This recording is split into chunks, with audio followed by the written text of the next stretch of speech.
Good morning class, welcome back. जैसे previous class में part 7 पढ़ा था, पर प्रीवियस क्लास में हमने जाना कि interrogative how to change interrogative to assertive sentences. उसमें हमने सिंपल सेंटेंस भी देखे थे, जैसे जो हेल्पिंग से स्टार्ट होने वाले सेंटेंस थे। कुछ सेंटेंस हमने WH वाले भी देखे थे, उनमें से हमने जाना था हु सेंटेंसेस के बारे में। आज हम एक सेंटेंस बता रहे हैं, कुछ सेंटेंस जो वैन से स्टार्ट होते हो। किससे? WH के वैन से स्टार्ट होते हैं। वो सेंटेंस किस तरह से इंट्रोगेटिव टू असर्टिव में चेंज होते हैं। देखिए, when will my daughter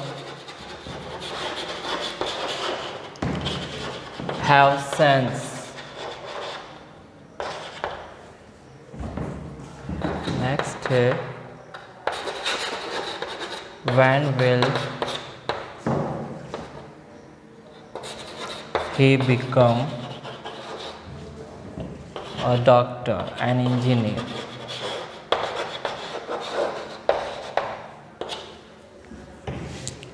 previous class में जाना था हु से स्टार्ट होने वाले सेंटेंस है WH वाले में, वो किससे चेंज होते हैं। आज देखिए, जो सेंटेंस वैन से स्टार्ट हो WH में, उसको आपको असर्टिव में चेंज करना है तो किस तरह से चेंज होते हैं। तो जो भी सेंटेंस वैन से स्टार्ट होते हैं वो सेंटेंस हमेशा इस तरह से चेंज होते हैं। देखिए, इस सेंटेंस किससे चेंज होगा? My daughter will never have sense। और नेक्स्ट सेंटेंस चेंज होगा, he will never become an engineer। ठीक है, सेम वही रूल से सेंटेंस हमारा इंट्रोगेटिव का अफर्मेटिव हो तो असर्टिव में हमेशा नेगेटिव बनेगा, और असर्टिव का नेगेटिव सेंटेंस होगा तो इंट्रोगेटिव का अफर्मेटिव सेंटेंस बनेगा। अंडरस्टूड? तो फर्स्ट सेंटेंस देखिए, अफर्मेटिव इंट्रोगेटिव था, when will my daughter have sense. उसे मैंने असर्टिव में चेंज किया था, असर्टिव का नेगेटिव में चेंज हुआ। देखिए, एक वर्ड आया आपके सामने, नेवर। तो वैन वाले सेंटेंस, जब भी सेंटेंस आपका एग्जाम में है इंट्रोगेटिव के, तो उसको असर्टिव में से चेंज करते हैं। तो फर्स्ट सेंटेंस था when will my daughter have sense, तो इस तरह का चेंज होगा ये, my daughter will never have sense. और नेक्स्ट सेंटेंस है when will he become an engineer, तो सेंटेंस चेंज होगा असर्टिव का, he will never become an engineer. Understood? तो ये सेंटेंसेस थे इंट्रोगेटिव को असर्टिव में किस तरह चेंज करना है। एग्जाम में तुम्हारे आपके अब सेंटेंस आते हैं exclamative to assertive sentences change किस तरह से होते हैं, वो देखिए आप।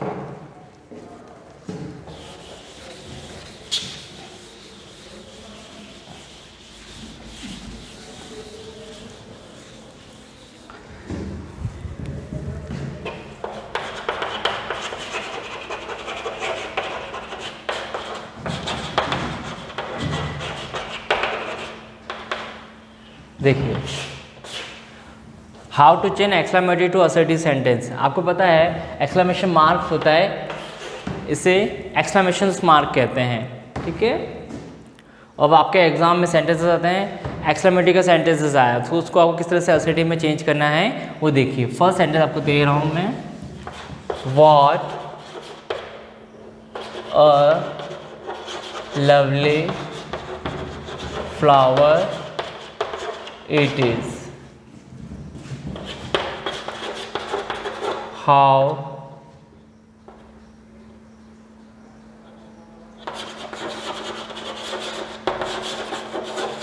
beautiful the night is। ठीक है, अब आपके सामने मैंने दो सेंटेंस दिए हैं। फर्स्ट सेंटेंस है what a lovely flower it is. आपको देखिए लास्ट सेंटेंस में आपके एक्सक्लेमेशन मार्क दे रखा है, तो ये सेंटेंस एक्सक्लेमेटिव के हैं, इसको आपको इन सेंटेंसेस को आपको असर्टिव में चेंज करना है। तो फर्स्ट सेंटेंस किससे चेंज होगा? It is a very lovely flower. और नेक्स्ट सेंटेंस चेंज होगा, the night is so beautiful. एक ध्यान रखना, जो सेंटेंस व्हाट से स्टार्ट होते हैं एक्सक्लेमेशन में, उसमें हमेशा एडजेक्टिव वर्ड के पहले आपका आर्टिकल वर्ड यूज़ होता है। सेम वही चीज़ कंडीशन में हाउ वाले सेंटेंस में आर्टिकल वर्ड का यूज़ नहीं होता है। ठीक है। तो देखिए व्हाट वाले सेंटेंस मैंने आर्टिकल यूज़ किया है और हाउ वाले सेंटेंस में किसी भी तरह का आर्टिकल का सेंटेंस यूज़ नहीं होता है। तो व्हाट वाले जो सेंटेंस है एक्सक्लेमेटिव के आते हैं उस तरह वो असर्टिव में इस तरह चेंज होते हैं और हाउ वाले इस तरह से चेंज होते हैं। ठीक है, अंडरस्टूड। ये देखिए आप फिर now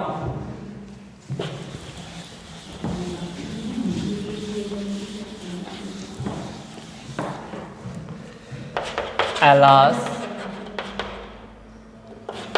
my husband is no more. Bravo, he fought bravely. Hooray, we have won the match. अब ये देखिए सेंटेंसेस सारे आपके सामने मैंने एक्सक्लेमेटरी सेंटेंसेस दे रखे हैं, इन्हें आपको असर्टिव में चेंज करना है। जब भी सेंटेंसेस एलास से स्टार्ट होते हो उन्हें जब आप असर्टिव में चेंज करते हो तो इस तरह से चेंज होगा, it is the matter of, it is a matter of sorrow that. ठीक है, ये पूरा वर्ड इस पूरे सेंटेंस में कन्वर्ट हो गया। अब जो आगे जो सेंटेंस रखा है माई हस्बैंड इज़ नो मोर, तो ये सेंटेंस आपको उठाकर यहाँ रखना है। ठीक है, तो एलास वाले सेंटेंस किससे चेंज होते हैं, it is a matter of sorrow that. ठीक है, फिर इसके बाद आपको सेंटेंस आगे जो अभी जो एलास वर्ड था ये पूरे सेंटेंस में कन्वर्ट हो गया। अब आगे जो सेंटेंस दे रखा है एज इट इज़, वो सेंटेंस आपको दैट के बाद यूज़ करना है। तो कैसे बनेगा sentence, it is a matter of sorrow that my husband is no more. Understood. Now next sentence देखिए, ब्रावो। ब्रावो के लिए वर्ड यूज होता है, ये देखो कैसे चेंज होगा, it is a matter of praise that. फिर आगे जो सेंटेंस है एज इट इज यहाँ पे यूज होगा, तो ये सेंटेंस से बनेगा, it is a matter of praise that he fought bravely. Now next last sentence देखिए आप, पूरे वाले सेंटेंसेस चेंज होते हैं, it is a matter of joy या फिर delight that। ठीक है, हुरे वाले जो सेंटेंस एक्सक्लेमेशन के सेंटेंस होते हैं वो आपको एसएटी में चेंज करने हैं, तो इस तरह से चेंज होता है sentence, it is a matter of joy या फिर delight that we have won the match. Understood. तो ये थे दूसरे टाइप के सेंटेंस जो एक्सक्लेमेटिव सेंटेंसेस आते हैं, जैसे एलास हैं, ब्रावो हैं, हुर्रे हैं, इस टाइप के सेंटेंसेस आते हैं। तो आपके असर्टिव में इस टाइप के चेंजेस होते हैं, जैसे मैंने आपको चेंजेस किए हैं। ठीक है, अब कुछ और टाइप्स के सेंटेंस आते हैं, जैसे फॉर एग्जांपल देखिए आप,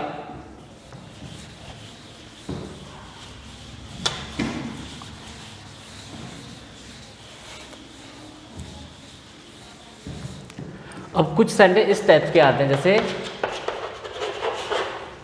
I long that a good house, I wish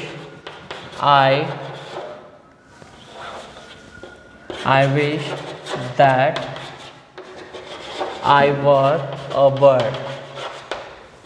ठीक है, जब भी सेंटेंस आई लॉन्ग और आई विश वाले सेंटेंसेस आते हैं, इन सेंटेंसेस को आपको, अभी जो मैंने सेंटेंस दे रखे हैं ये सेंटेंस असर्टिव का सेंटेंसेस है, आप इसको किस पे चेंज करना है, आपको एक्सक्लेमेशन में चेंज करना है। देखिए जब भी आई लॉन्ग और आई विश वाले सेंटेंसेस आए तो उसको एक्सक्लेमेशन में किस तरह चेंज करते हैं, तो ये जो वर्ड होता है इस जगह आपको क्या करना है, ओनली ओ वर्ड लिखना है। क्या लिखना है, सिर्फ ओ वर्ड। और एज इट इज जैसे वर्ड आगे होता है ओ दैट अ गुड हाउस, और लास्ट में क्या मार्क आएगा एक्सक्लेमेशन मार्क आएगा। तो आई लॉन्ग के जो आपको क्या लिखना है, ओ लिखना है, और सेम एज इट इज जो सब जैसा आगे जो सेंटेंस होगा उस तरह से एज इट इज लिखना है, और लास्ट में ध्यान रखना है आपको एक्सक्लेमेशन मार्क लगाना है। आप ये नहीं लगाते हो तो सेंटेंस आपका रॉन्ग हो जाएगा। Understood. Now next sentence, same वही कंडीशन, आई की जगह आपको ओ वर्ड लिखना है, और same condition O that I were a bird, और लास्ट में एक्सक्लेमेशन मार्क। अंडरस्टूड। हमेशा ध्यान रखना एग्जाम में आप किस तरह के सेंटेंस हैं, आई लॉन्ग आई विश वाले सेंटेंस आए असर्टिव के, उसको आपको एक्सक्लेमेशन चेंज करना है। तो ध्यान रखना आई लॉन्ग और आई विश को रिमूव करके या हटा करके इस जगह को क्या वर्ड लिखना है, ओ। अंडरस्टूड, ओ लेटर लिखना है आपको। तो O that a good house exclamation mark, ये हमने असर्टिव टू एक्सक्लेमेशन चेंज किया है। सेम थिंग नेक्स्ट सेंटेंस में I wish that I were a bird, इसका चेंज करना है हमें एक्सक्लेमेशन में, O that I were a bird. Understood, आज हमने सीखा exclamatory to assertive sentence change करना। Okay, thank you.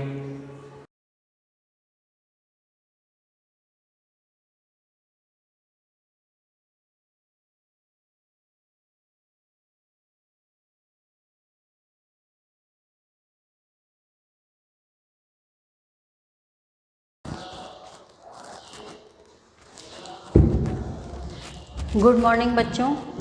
हम जो पढ़ रहे हैं अवोगाद्रो नियम के उपयोग से कि हमको किसी भी मॉलिक्यूलर वेट क्या होता है 2 इंटू वेपर डेंसिटी, इसको हमको क्या करना है, कैलकुलेट करना है, आपको डिराइव करना है कि अणु भार बराबर 2 इंटू वाष्प घनत्व, इसको आपको क्या करना है, सिद्ध करना है। कैसे करेंगे हमको ये पूरा डेरिवेशन करना है। अवोगाद्रो परिकल्पना के अनुसार हमको सिद्ध करना है कि अणुभार बराबर 2 इंटू वाष्प घनत्व। इसको आपको स्टेप बाय स्टेप ध्यान रखना है कि किसी भी गैस का जो वाष्प घनत्व होता है ताप दाब की समान परिस्थितियों में उस गैस के निश्चित आयतन का भार तथा हाइड्रोजन के भार के अनुपात के क्या होता है, समानुपाती होता है। किसी भी गैस का वाष्प घनत्व, फर्स्ट पॉइंट, गैस का वेपर डेंसिटी क्या होगा, गैस के या वाष्प के निश्चित आयतन का भार समान ताप की परिस्थितियों में, गैस या वाष्प के निश्चित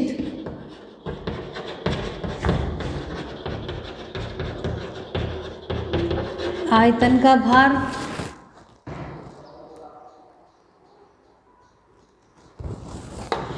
अपॉन उसी ताप दाब पर, समान ताप दाब पर हाइड्रोजन के उतने ही आयतन का भार, हाइड्रोजन के समान आयतन का। तो किसी भी गैस का जो वाष्प घनत्व होता है, गैस के वाष्प का निश्चित आयतन का भार अपॉन हाइड्रोजन के समान आयतन का भार, अगर समान ताप दाब हो तो ये फिक्स है। अगर मान लो कि किसी गैस के निश्चित आयतन में, जो हमने जितना वॉल्यूम निश्चित लिया है गैस का, उसमें जो अणुओं की संख्या है, नंबर ऑफ मोल्स कितने हैं, n हैं, तो गैस का वाष्प घनत्व किसके बराबर हो जाएगा, गैस के n अणुओं का भार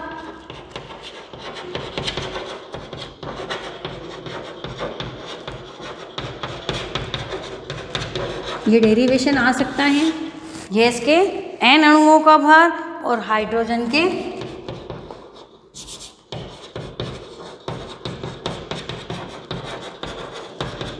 n अणुओं का।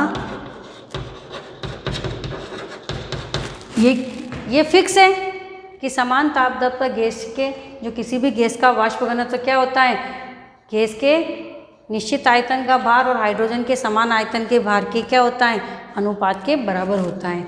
माना कि निश्चित आयतन में अणुओं की संख्या कितनी है, n, तो गैस के n अणुओं का भार अपॉन हाइड्रोजन के n अणुओं का भार। अगर n की जगह मैं क्या कर दूं, n बराबर 1 कर दूं, तो वाष्प घनत्व किसके बराबर हो जाएगा, गैस के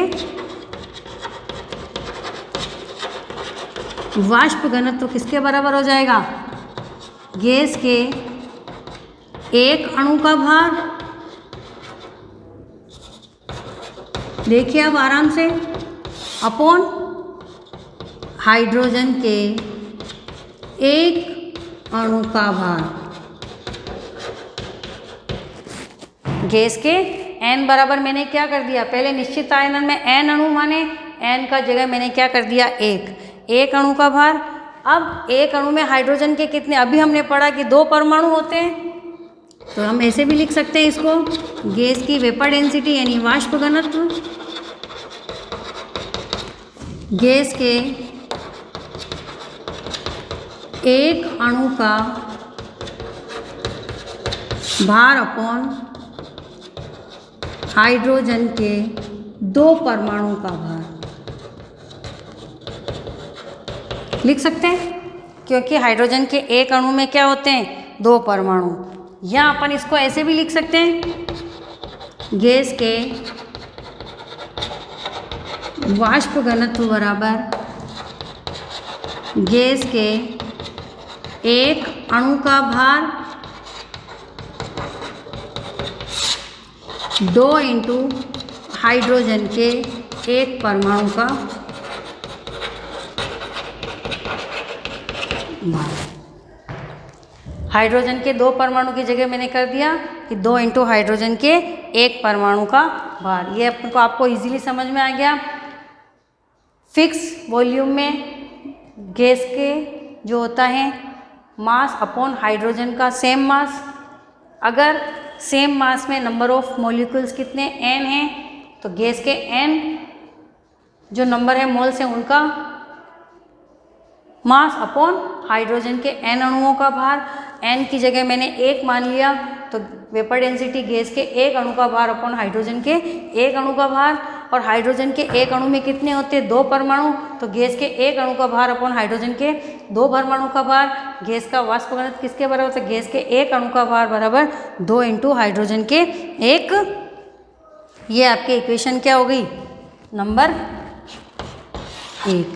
अब हम जानते हैं कि गैस का अणुभार होता है वो किसके बराबर होता है, गैस का एक अणुभार अपॉन क्या होता है, हाइड्रोजन का एक अणुभार। हम जानते हैं कि जो गैस का अणुभार होता है, हम जानते हैं, चूंकि वी नो गैस का अणुभार, ये हम जानते हैं किसी भी गैस का अणुभार किसके बराबर होते हैं, गैस के एक अणु का भार अपॉन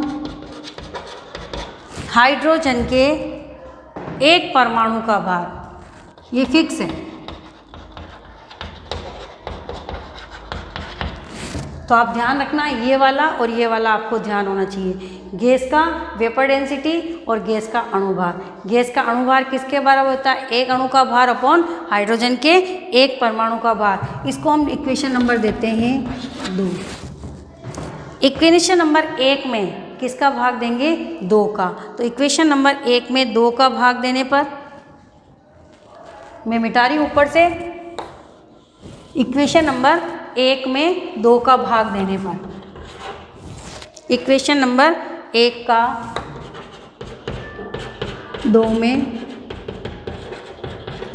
भाग देने पर क्या आ जाएगा, गैस का अणुभार अपॉन वाष्प घनत्व। 1 का भाग किस में देंगे हम, 2 में, तो क्या हो जाएगा, गैस का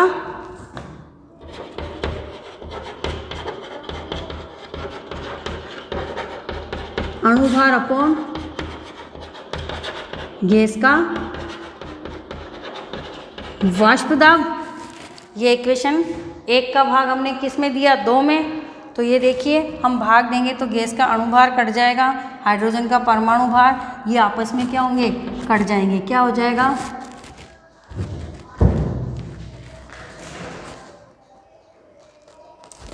ये देखिए आप आराम से, क्या हो जाएगा, गैस के, ये मैं लिख रही हूँ, ऊपर क्या अणुभार है, तो गैस के एक अणु का भार अपॉन हाइड्रोजन के एक परमाणु का भार इंटू ये ऊपर वाला, ये नीचे, तो क्या होगा, अपॉन में जाएगा तो ये ऊपर चला जाएगा और ये नीचे, तो क्या हो जाएगा, 2 इंटू हाइड्रोजन के एक परमाणु का भार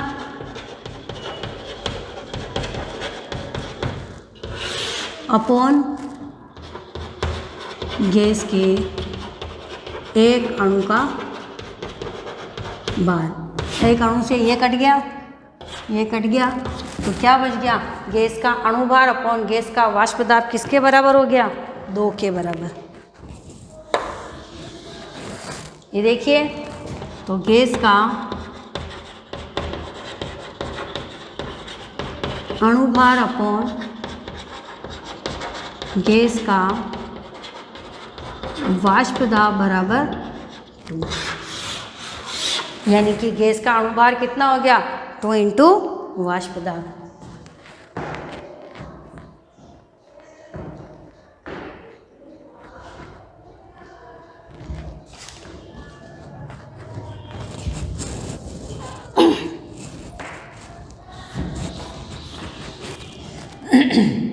गैस का अणु भार बराबर 2 इंटू वाष्प घनत्व। ये क्या हो गया? आपके सिद्ध हो गया। तो हम ये सिद्ध कर सकते हैं कि गैस का अणु भार क्या होता है? 2 इंटू वाष्प घनत्व। तो सबसे पहले मैंने आपको बताया था किसी भी गैस का जो वाष्प घनत्व होता है, समान ताप दाब पर गैस के निश्चित आयतन का भार अपॉन हाइड्रोजन के सेम आयतन का भार का अनुपात होता है।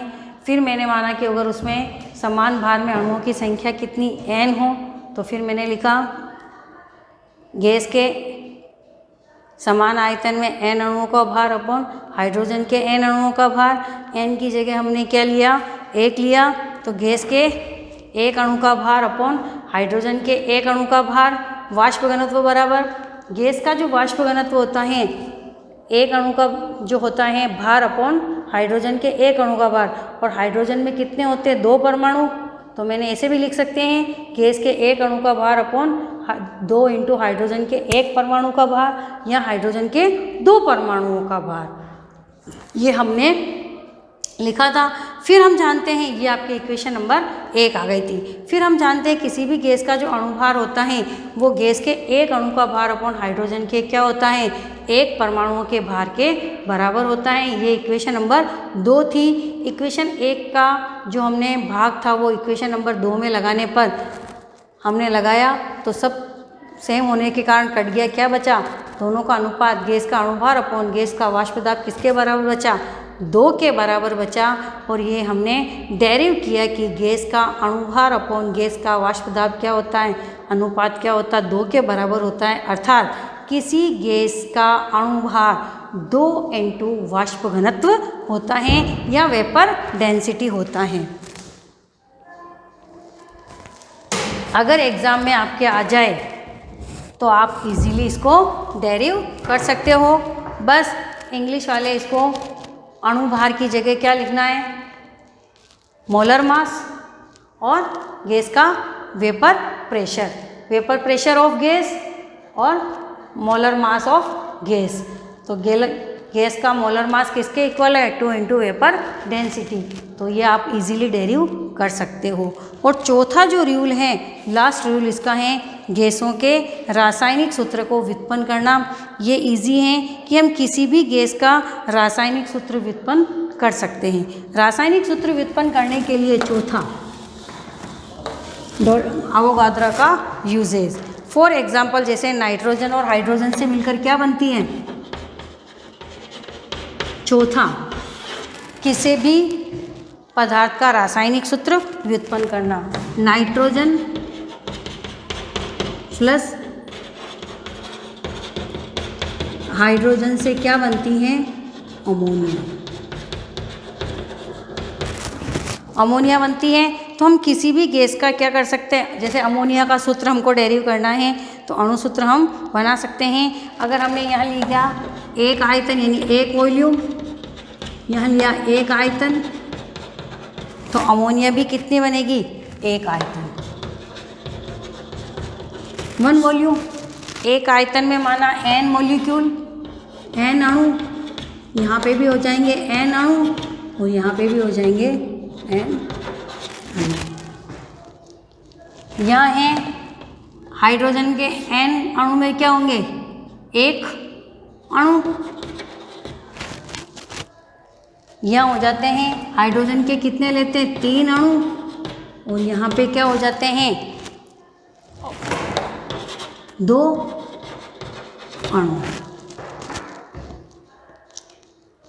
यहाँ एक अणु, 3 अणु और 2 अणु। यहाँ पे क्या हो जाते हैं, एक अणु में मान लो 1 परमाणु,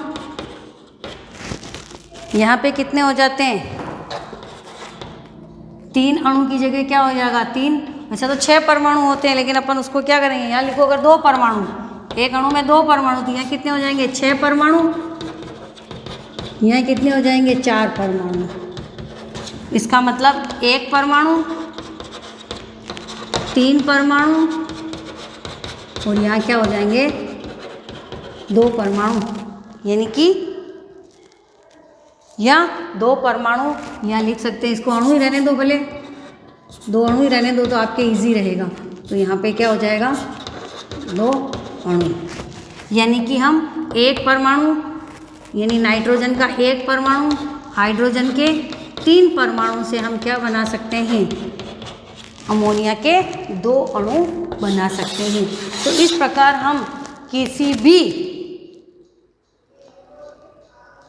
गैस का क्या कर सकते हैं, केमिकल फॉर्मूला डेरिव कर सकते हैं। थैंक यू बच्चों। इसके बाद हम पढ़ेंगे परमाणु भार, अणु भार, तुल्यांकी भार। ये हम नेक्स्ट लेक्चर में डिस्कस करेंगे। थैंक यू बच्चों।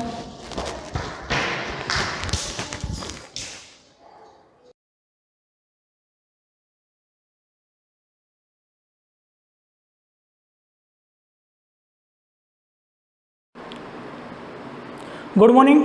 लास्ट क्लास में हम दे रखे थे स्पीड एंड वेलोसिटी, और उसके बारे में हमने सारी चीज़ें देख ली थी कि स्पीड कौन सी क्वांटिटी, स्केलर क्वांटिटी दो, और वेलोसिटी कौन सी क्वांटिटी है, तो वेलोसिटी हमारी वेक्टर क्वांटिटी है। वेलोसिटी क्या होता है, डिस्प्लेसमेंट इन 1 सेकेंड, और स्पीड क्या है हमारी, डिस्टेंस इन 1 सेकेंड। ठीक है, तो ये सारी चीज़ें हमने लास्ट क्लास में देखी थी। अब हमको देखना है, वो क्लासिफिकेशन पढ़ना है, स्पीड और वेलोसिटी के क्लासिफिकेशन पढ़ने हैं। दोनों की जो डेफिनेशन बनेगी वो एक ही बनेगी। स्पीड और वेलोसिटी लगभग एक ही क्वांटिटी, दोनों एक को हम सेम ही लेते हैं, बस सिर्फ जब डायरेक्शन की बात आती है तब वेलोसिटी को हम अलग बोलते हैं और स्पीड को हम क्या बोलते हैं, अलग बोलते हैं। ठीक है, तो अब सबसे पहला जो हमारा क्लासिफिकेशन है वो कौन सा है, यूनिफॉर्म मोशन है,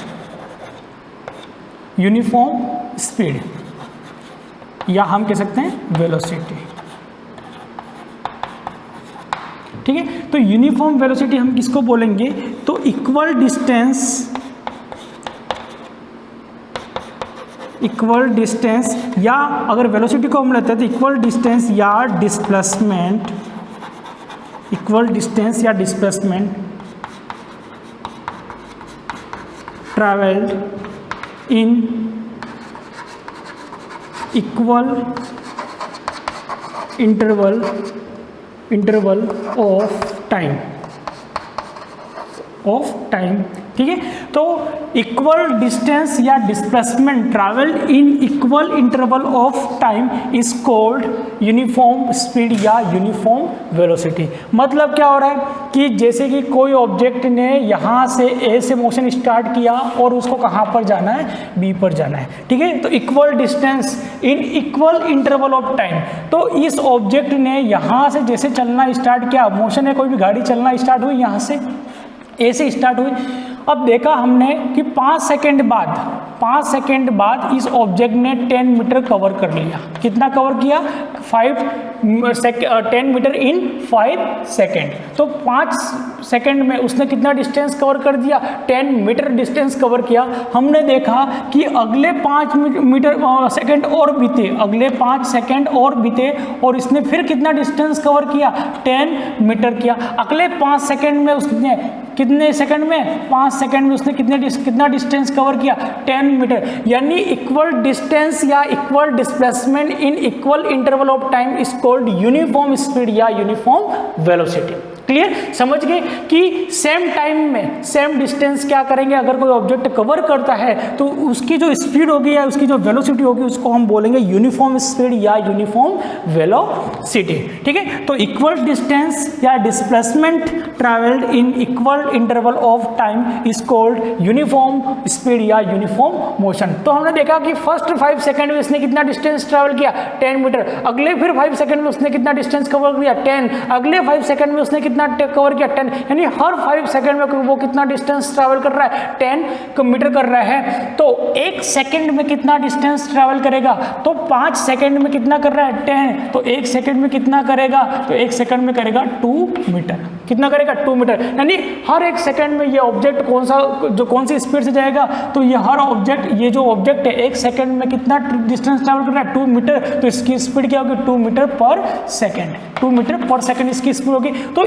यहाँ पर हमने देखा तो ऑब्जेक्ट की स्पीड कितनी है 2 मीटर पर सेकंड, यहाँ पर देखा तो 2 मीटर पर सेकंड, यहाँ पर देखा, यानी हर पॉइंट पर उसकी स्पीड के जब तक कि ये बी पर नहीं पहुंच जाता तब तक उसकी स्पीड कितनी रहेगी 2 मीटर पर सेकंड। तो उस वाली स्पीड को या इस वाली इस वेलोसिटी को हम कहते हैं यूनिफॉर्म स्पीड या uniform velocity.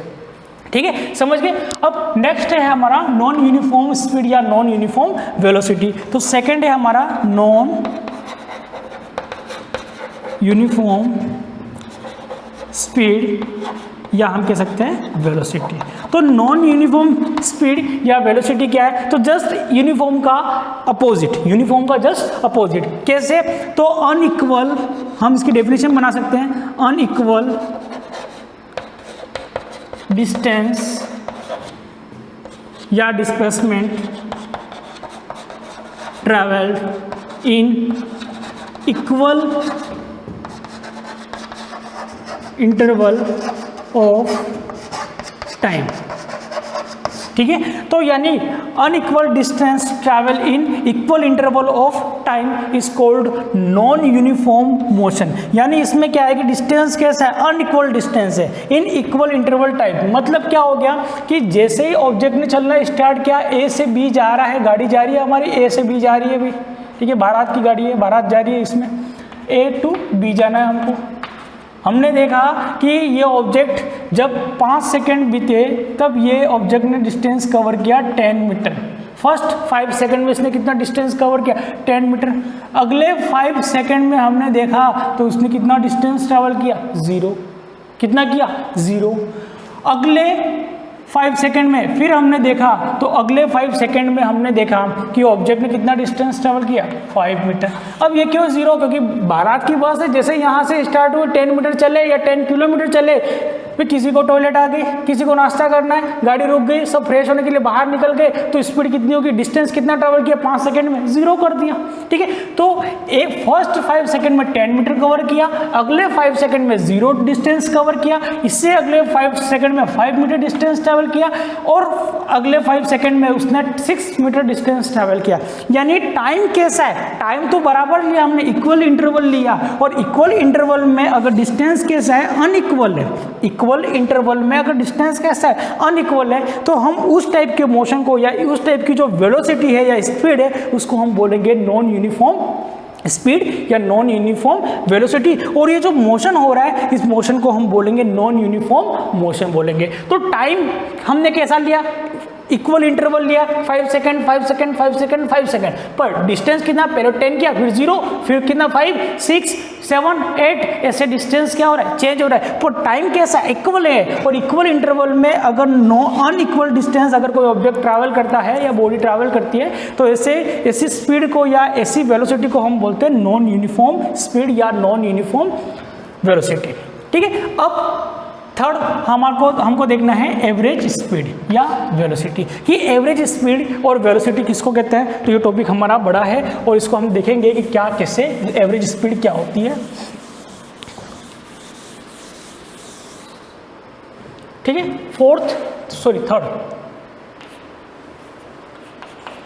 Third average speed. अब एवरेज स्पीड क्या होती है, तो जैसे कि बारात की बस ही ले लो हमारी, कहाँ से जा रही है, आगरा टू जा रही है बॉम्बे। कहाँ से जा रही है बारात, भाई दूल्हा है कहाँ का, आगरा का, और दुल्हन कहाँ की है, तो बॉम्बे की है। आगरा से जा रही है जो बस है वो कहाँ पर जा रही है, बॉम्बे जा रही है। अब आगरा से बॉम्बे का डिस्टेंस हमने मान लिया 100 किलोमीटर। अब ज़्यादा हो सकता है, कम हो सकता है, हमको मानने में क्या जा रहा है, ठीक है। तो हमने कितना मान लिया, 100 किलोमीटर डिस्टेंस, टोटल डिस्टेंस मान लिया। अब यहाँ से बस सुबह में 5 बजे रवाना हुई, फिक्स 5 बजे रवाना हुई।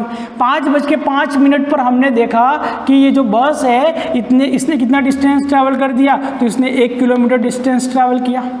कितने मिनट में, 5 मिनट में, फर्स्ट 5 मिनट में, ठीक है। अगले 5 मिनट में हमने देखा तो अगर ये डिस्टेंस 5 मिनट में कितना डिस्टेंस ट्रैवल किया, तो 5 मिनट में उसने कितना डिस्टेंस ट्रैवल किया, 1 किलोमीटर डिस्टेंस ट्रैवल किया। कितना, 1 किलोमीटर डिस्टेंस ट्रैवल किया, या हम कह सकते हैं 1 किलोमीटर यानी 1000 मीटर, मीटर में ही लेंगे हम इसको, 1000 मीटर। यानी 5 मिनट में, फर्स्ट 5 मिनट में बस ने कितना डिस्टेंस ट्रैवल किया, 1000 मीटर, ठीक है। तो इस बस की स्पीड कितनी है, तो हमने कर दिया भाई 1000 डिवाइड बाय 5, ठीक है। तो 1000 डिवाइड बाय 5 कर दिया, यानी कितनी आ गई, 200 मीटर पर सेकेंड। यानी 1 सेकंड में कितना डिस्टेंस ट्रैवल कर रही है, सॉरी अब ये कितना लिया, मिनट में लिया हमने, ठीक है। तो इसको हम किस में लेंगे, सेकंड में लेंगे, और ये हमने क्या लिया, मीटर में लिया। तो 5 सेकंड में कितना डिस्टेंस ट्रैवल कर दिया, 100 मीटर ट्रैवल किया। तो 1 सेकंड में कितना डिस्टेंस ट्रैवल करेंगे, तो 1 सेकंड में अगर ये बस जो ट्रैवल करेगी वो करेगी 200 मीटर पर सेकेंड। यानी इस बस की स्पीड कितनी है, तो इस बस की स्पीड है 200 मीटर पर सेकेंड। तो पहले 5 सेकंड हमने देखा कि बस की स्पीड कितनी है, 200 मीटर पर सेकेंड। अगले 5 सेकंड में इस बस ने जो डिस्टेंस ट्रैवल किया वो किया 500 मीटर। कितना, 500 मीटर डिस्टेंस ट्रैवल किया अगले 5 सेकंड में, ठीक है। तो फर्स्ट 5 सेकंड में उसने कितना, 1000 मीटर डिस्टेंस ट्रैवल किया था। अगले 5 सेकंड में उसने कितना, 500 मीटर डिस्टेंस ट्रैवल किया। तो ये स्पीड फर्स्ट आ गई इसकी। सेकंड इसकी जो स्पीड आएगी वो कितनी आएगी, तो अगले 5 सेकंड में उसने कितना डिस्टेंस कवर किया, 500 मीटर, यानी 500 डिवाइड बाय 5, तो कितना हो गया, इसकी जो स्पीड है वो कितनी होगी, 100 मीटर पर सेकेंड, 100 मीटर पर सेकेंड। अब अगले 5 सेकेंड में उसने क्या कर दिया, अगले 5 सेकेंड में उसने जो डिस्टेंस ट्रैवल किया वो कितना, 1500 मीटर कर दिया। कितना, 1500 मीटर कर दिया। तो जो स्पीड होगी अगले 5 सेकेंड में वो कितनी होगी, तो कितना कर दिया, 1500 यानी 1500 डिवाइड बाय कितना है हमारे 5, यानी कितना, 300 मीटर पर सेकेंड, 300 मीटर पर सेकेंड, ठीक है। अब बस कहाँ पर पहुँच गई हमारी, बॉम्बे पहुँच गई। अब बॉम्बे पहुँच गई और कोई बाराती था, उसने पूछा भाई आपकी जो स्पीड थी आप कितनी स्पीड से आए, तो हमने बोला कि हमने जो डिस्टेंस ट्रैवल किया है वो 100 किलोमीटर है। कितना डिस्टेंस ट्रैवल किया, 100 किलोमीटर, या सपोज हम मान लेते 10 किलोमीटर है। कितना डिस्टेंस, 10 किलोमीटर है। अब 10 किलोमीटर अगर डिस्टेंस है तो हमने मीटर में अगर चेंज करेंगे 10 किलोमीटर को, तो 10 किलोमीटर को अगर हम मीटर में चेंज करेंगे तो कितने मीटर के बराबर होगा, तो 1 किलोमीटर में कितने होते हैं, 1000 मीटर होते हैं। तो 10 किलोमीटर में कितने होंगे, 10,000 मीटर, ठीक है। तो बाराती ने हमसे पूछा कि आपने कितना डिस्टेंस ट्रैवल किया, तो हमने बोला 10,000 मीटर। कितना डिस्टेंस, 10,000 मीटर। आपको टाइम कितना लगा, तो हमको टाइम लगा, तो हमने उसको बोला कि जो हमारे जो टाइम है वो टाइम है हमारा 50 सेकेंड। कितना टाइम लगा हमको, 50 सेकेंड हमने बोला, तो उसने बोल दिया 50 सेकेंड, ठीक है। तो 50 सेकेंड से हमने किया तो कितना हो गया, तो जो हमारी स्पीड है वो कितनी स्पीड हो निकली, तो 200 मीटर पर सेकेंड। तो बाराती ने हमसे क्या कहा कि आपकी जो बारात वाली जो बस आई है वो कितनी स्पीड से आई है, 200 मीटर पर सेकेंड की स्पीड से आई है, 200 मीटर पर सेकेंड। क्योंकि उसने क्या किया, total distance divide by total time कर दिया, तो वो क्या आ गई, एक जो स्पीड आई, इस वाली स्पीड को हम बोलते हैं एवरेज स्पीड। क्या बोलते हैं, एवरेज स्पीड। तो एवरेज स्पीड हमारी क्या होती है, तो एवरेज स्पीड हमारी होती है total average speed is equal to total distance upon total time, total time,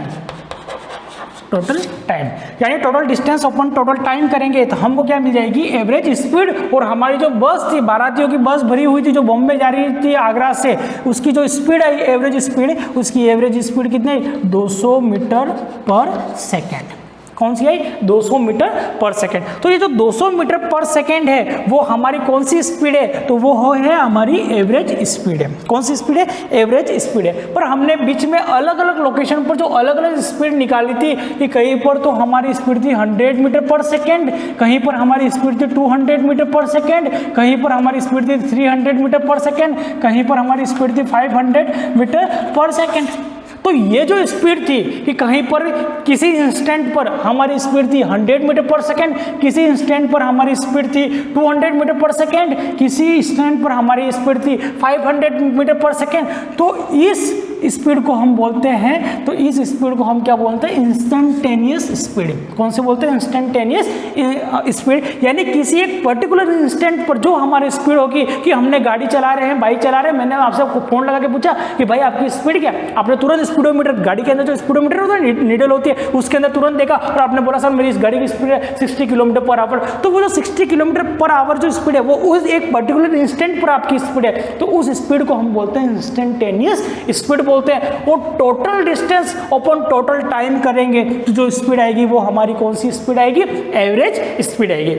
तो यहाँ पर हमने दो चीज़ों को समझा कि यहाँ कहीं कहीं पर हमारी 100 मीटर थी, कहीं 200 थी, कहीं 300 थी, कहीं 500 थी। तो ये क्या थी? तो ये एक पर्टिकुलर इंस्टेंट पर थी, पर्टिकुलर टाइम पर थी, पर्टिकुलर स्मॉल टाइम पर थी। बात को क्या ध्यान रखना, आपको वर्ड को पकड़ना है, स्मॉल टाइम, इंस्टेंट यानी क्या होता है? एक स्मॉल टाइम। तो एक पर्टिकुलर इंस्टेंट पर जो स्पीड हमारी होती है, हमारी स्पीडोमीटर के अंदर जो इंडिकेट करती है जो स्पीड, उस स्पीड को हम बोलते हैं इंस्टेंटेनियस स्पीड या इंस्टेंटेनियस वेलोसिटी। यानी उस इंस्टेंट पर, जिस इंस्टेंट पर आपने देखा और तुरंत आपको जो आंकड़ा दिखाई दिया, जो नीडल का मूवमेंट दिखाई दिया, वही स्पीड जो होती है वो होती है इंस्टेंटेनियस स्पीड होती है। और total distance upon total time, क्योंकि कहीं पर हमारी स्पीड ज़्यादा थी, कहीं पर स्पीड कम थी, कहीं पर बेस आ गई तो आपने गाड़ी को रोक दिया, तो वहाँ पर स्पीड हमारी कितनी होगी? 0 हो गई। तो 0, 100, 200, 300, 500 सबको हमने जोड़ा और टोटल टाइम किया, तो total distance upon total time हम करेंगे तो जो स्पीड आएगी वो हमारी आएगी एवरेज स्पीड। कौन सी आएगी? एवरेज स्पीड आएगी। अब एवरेज स्पीड को हम कैलकुलेट कैसे करेंगे? एवरेज स्पीड को अगर हम कैलकुलेट करना चाहते हैं तो हम उसको कैलकुलेट कैसे करेंगे? तो जैसे कि ये कोई ए लोकेशन है, यानी आगरा से बॉम्बे हमारी गाड़ी गई, बारातियों की ट्रेन गई, ठीक है। अब यहाँ पर जो टाइम था वो टाइम कितना था? T1। कितना टाइम था? T1। और T1 टाइम पर हमने डिस्प्लेसमेंट कवर कर दिया S1। कितना डिस्प्लेसमेंट कवर किया? S1।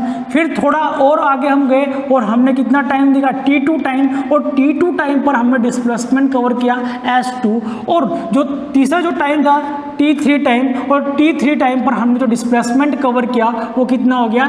S3। तो हमारी एवरेज वेलोसिटी कितनी होगी? तो एवरेज स्पीड हमारी कितनी होगी?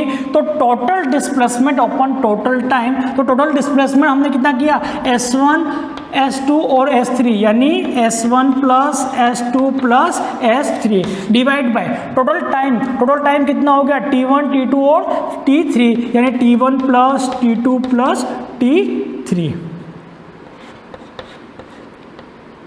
T2 प्लस T3, यानी total distance upon total time किया था, हमको क्या मिल गई? एवरेज वेलोसिटी या एवरेज स्पीड। अगर हमारे पास डिस्टेंस नहीं है, हमको किसी ने बताया कि आपकी जो T1 टाइम पर आपकी जो स्पीड थी या आपकी जो वेलोसिटी थी वो V1 थी, T2 टाइम पर आपकी जो वेलोसिटी थी वो कितनी थी? V2 थी, और T3 टाइम पर आपकी जो वेलोसिटी थी वो कितनी थी? V3 थी। अब हम क्या करेंगे? तो हम जो हमारी एवरेज स्पीड है उसको हम कैसे निकालेंगे? तो स्पीड का फॉर्मूला हम जानते हैं, D इज इक्वल टू क्या होता है? स्पीड का मतलब V इज इक्वल टू क्या होता है? S upon T।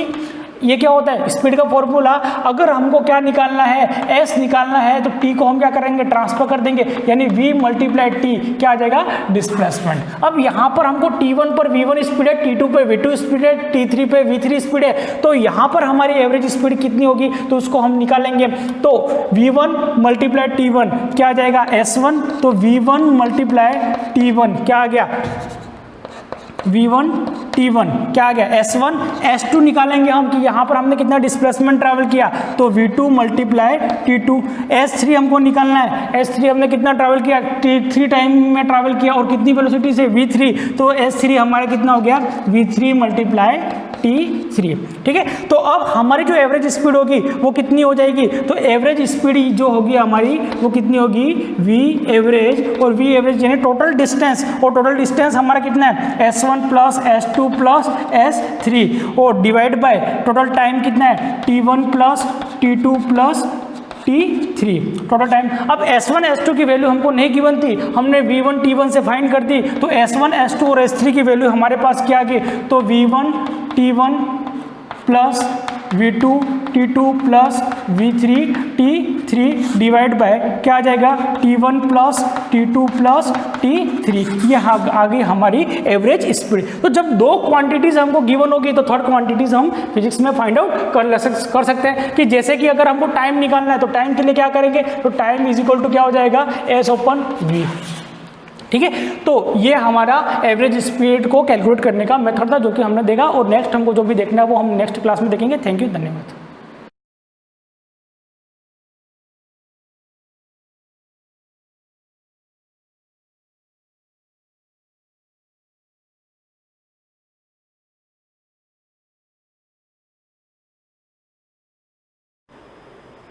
Good morning everyone.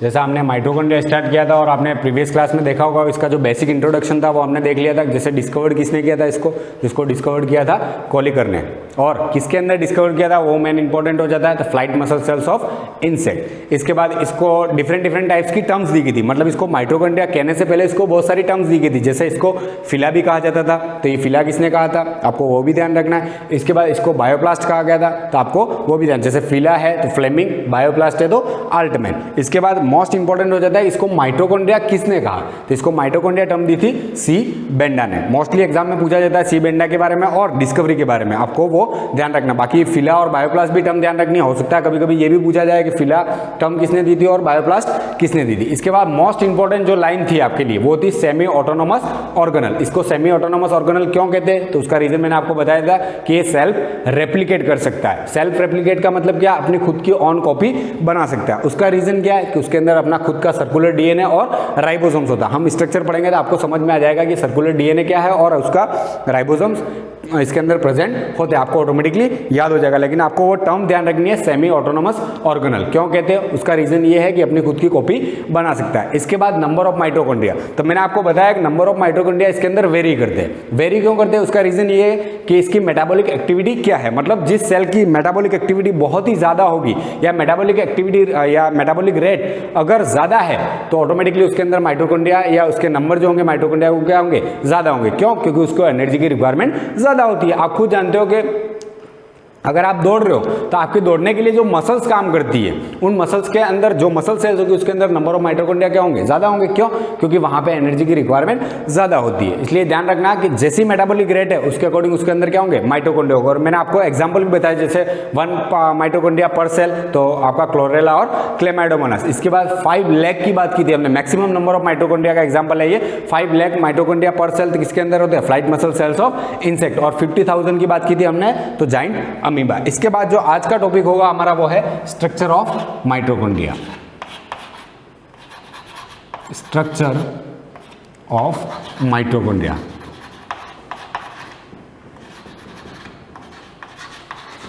तो माइटोकॉन्ड्रिया का स्ट्रक्चर कैसा होता है, उससे पहले हम बात कर लेते हैं इसके शेप की। तो इसका शेप कैसा होता है जनरली इसका जो शेप होता है वो कैसा होता है, डिस्क शेप। कैसा दिखता है, आपकी जो डिस्क आती है उस टाइप डिस्क, और सर्कुलर भी कह सकते हैं हम। कंप्लीट सर्कुलर नहीं होता लेकिन सर्कुलर शेप भी कह सकते हैं इसको, या फिर इसको डिस्क शेप कहा जाता है, सर्कुलर शेप। आपको ये ध्यान रखना है डिस्क शेप या सर्कुलर शेप का होता है, पर ये शेप के बारे में जनरली आता नहीं है कि उसका रीजन ये है कि कंप्लीटली डिस्क या सर्कुलर शेप होता नहीं है। तो आपको ध्यान रखना है स्ट्रक्चर ऑफ माइटोकॉन्ड्रिया के बारे में पढ़ रहे हैं, उसका शेप कैसा होता है, डिस्क और सर्कुलर शेप होता है। अब इसके स्ट्रक्चर की बात करें तो इसके अंदर कौन कौन से पार्ट्स होते हैं और ये कैसे काम करता है। आपको पता हो तो जो आपका माइटोकॉन्ड्रिया होता है वो क्या है, डबल मेम्ब्रेन बाउंड ऑर्गेनल है। क्या है आपका, तो माइटोकॉन्ड्रिया, इसके बाद आपका प्लास्टिड, ये क्या होते हैं, डबल मेम्ब्रेन बाउंड ऑर्गेनल होते हैं। माइटोकॉन्ड्रिया इज एन, अपन लिख देते हैं यहाँ पे, माइटोकॉन्ड्रिया कैसा होता है आपका, डबल मेम्ब्रेन बाउंड ऑर्गेनल। ये क्या होता है आपका डबल मेम्ब्रेन बाउंड ऑर्गेनल होता है। डबल मेम्ब्रेन बाउंड ऑर्गेनल का मतलब क्या होता है, इसके अंदर दो मेम्ब्रेन होती है। जैसे न्यूक्लियस की बात करें तो उसके अंदर दो मेम्ब्रेन प्रेजेंट होती है, वैसे वैसे आपका जो माइटोकॉन्ड्रिया होता है उसके अंदर भी क्या होती है, दो मेम्ब्रेन प्रेजेंट होती है। आउटर और इनर दो टाइप की मेम्ब्रेन प्रेजेंट होगी, जिसको अपन क्या कहते हैं, डबल मेम्ब्रेन बाउंड ऑर्गेनल। आपको कभी कभी एग्जाम्पल पूछ लिया जाता है कि डबल मेम्ब्रेन बाउंड ऑर्गेनल कौन कौन से होते हैं, आपको ध्यान रखना माइटोकॉन्ड्रिया। इसके बाद आपके नेक्स्ट प्लास्टिड भी आएगा, अपन पढ़ेंगे तब मैं आपको बताऊंगा। तो ये डबल मेम्ब्रेन बाउंड ऑर्गेनल होता है। अब इसके स्ट्रक्चर को देखते हैं तो आपको क्लियर हो जाएगा कि ये डबल मेम्ब्रेन बाउंड ऑर्गेनल होता है या नहीं होता है। तो सबसे पहले स्ट्रक्चर की बात करें तो ये समझ लीजिए उसके आउटर कवरिंग है, मतलब ये क्या हो जाएगी, इसकी आउटर मेम्ब्रेन हो जाएगी। और अपन ने क्या कहा है, ये डिस्क शेप है या सर्कुलर शेप है। कंप्लीट सर्कुलर भी नहीं है और कंप्लीट डिस्क शेप भी होता नहीं है, लेकिन मैं जनरली आपको बता रहा हूँ 3D वे में यहाँ पे हम इसको शो नहीं कर सकते। तो आपने देखा भी होगा कई बार इसका स्ट्रक्चर, तो मैं आपको बता दूँ ये इसकी होती है आउटर मेम्ब्रेन। तो ये क्या हो जाएगी, उसकी आउटर मेम्ब्रेन। अब हमने इसको आउटर मेम्ब्रेन क्यों कहा, उसका रीजन ये कि ये डबल मेम्ब्रेन बाउंड है, तो इनर मेम्ब्रेन भी होगी, तो ये हो जाएगी आपकी आउटर मेम्ब्रेन। अब इससे रिलेटेड जो पॉइंट है मैं यहीं पे नोटिफाई कर दूंगा। जैसे आउटर मेम्ब्रेन होती है वो किससे बनी होती है, इसके अंदर जो प्रोटीन होता है वो क्या होता है, लेस होता है। तो लेस प्रोटीन मतलब बनी तो प्रोटीन से होती है, लेकिन इससे अंदर प्रोटीन कितना होता है, बहुत ही कम होता है। तो इसमें क्या लिखेंगे अपन, लेस प्रोटीन। और इसके अंदर दूसरी जो चीज़ होती है वो होती है इसके अंदर हाई अमाउंट ऑफ लिपिड्स, मतलब लेस प्रोटीन हाई लिपिड्स। इसके अंदर लिपिड्स क्या होंगे, बहुत ही ज़्यादा होते हैं। और लिपिड्स यानी क्या होता है आपका, फैट। ये ध्यान रखना, लिपिड्स का मतलब क्या होता है, फैट। तो इसके अंदर फैट क्या होते हैं, बहुत ही ज़्यादा होते हैं। तो आपको ध्यान रखना है लेस प्रोटीन होता है इसके अंदर और हाई लिपिड्स होते हैं। और आपको ये भी ध्यान रखना है, यहाँ पे मोस्ट इंपॉर्टेंट पॉइंट है, मैं आपको यहाँ पे डिनोट कर रहा हूँ, जो आपके नीट में भी काम आता है, कि इसके अंदर जो हाई लिपिड्स होते हैं इसके अंदर कोलेस्ट्रॉल प्रेजेंट होता है। क्या प्रेजेंट होता है, फैट ही है कोलेस्ट्रॉल, और वो इसके अंदर प्रेजेंट होता है। तो कोलेस्ट्रॉल प्रेजेंट, इस लिपिड्स में कोलेस्ट्रॉल भी होता है। किसमें, माइटोकॉन्ड्रिया की सॉरी जो आउटर लेयर होती है उसके अंदर क्या प्रेजेंट होता है, कोलेस्ट्रॉल प्रेजेंट होता है। और इसके अंदर लिपिड्स की क्वांटिटी क्या होती है, हाई होती है, जबकि प्रोटीन क्या होता है, लेस अमाउंट में प्रेजेंट होता है। इसके बाद ये जो आपके मेम्ब्रेन है, ये जो आपकी मेम्ब्रेन है आउटर मेम्ब्रेन, वो क्या होती है, परमिएबल होती है। क्या होती है, परमिएबल। अब मैंने यहाँ पे सिर्फ परमिएबल लिखा है, ये भी ध्यान रखना। परमिएबल होती है मतलब इसकी मेम्ब्रेन से मतलब कोई सब्सटेंस जो होता है वो क्रॉस करता है, वो अंदर भी जा सकता है और बाहर भी आ सकता है। परमिएबल होती है, किस सब्सटेंस से परमिएबल है वो भी हम बात करेंगे, लेकिन ये क्या होती है, परमिएबल होती है, आपको ये पता होना चाहिए। तो ये होगी इसका आउटर मेम्ब्रेन। अब बात करते हैं हम इनर मेम्ब्रेन की, क्योंकि डबल मेम्ब्रेन बाउंड ऑर्गेनल है तो इसके अंदर इनर मेम्ब्रेन भी होगी। तो इनर मेम्ब्रेन की बात करें तो जो इनर मेम्ब्रेन होती है इसकी, वो क्या होती है, फोल्डेड होती है। कैसी होती है, फोल्डेड होती है। अब फोल्डेड होती है तो उसके स्ट्रक्चर को मैं यहाँ पे ड्रॉ कर देता हूँ।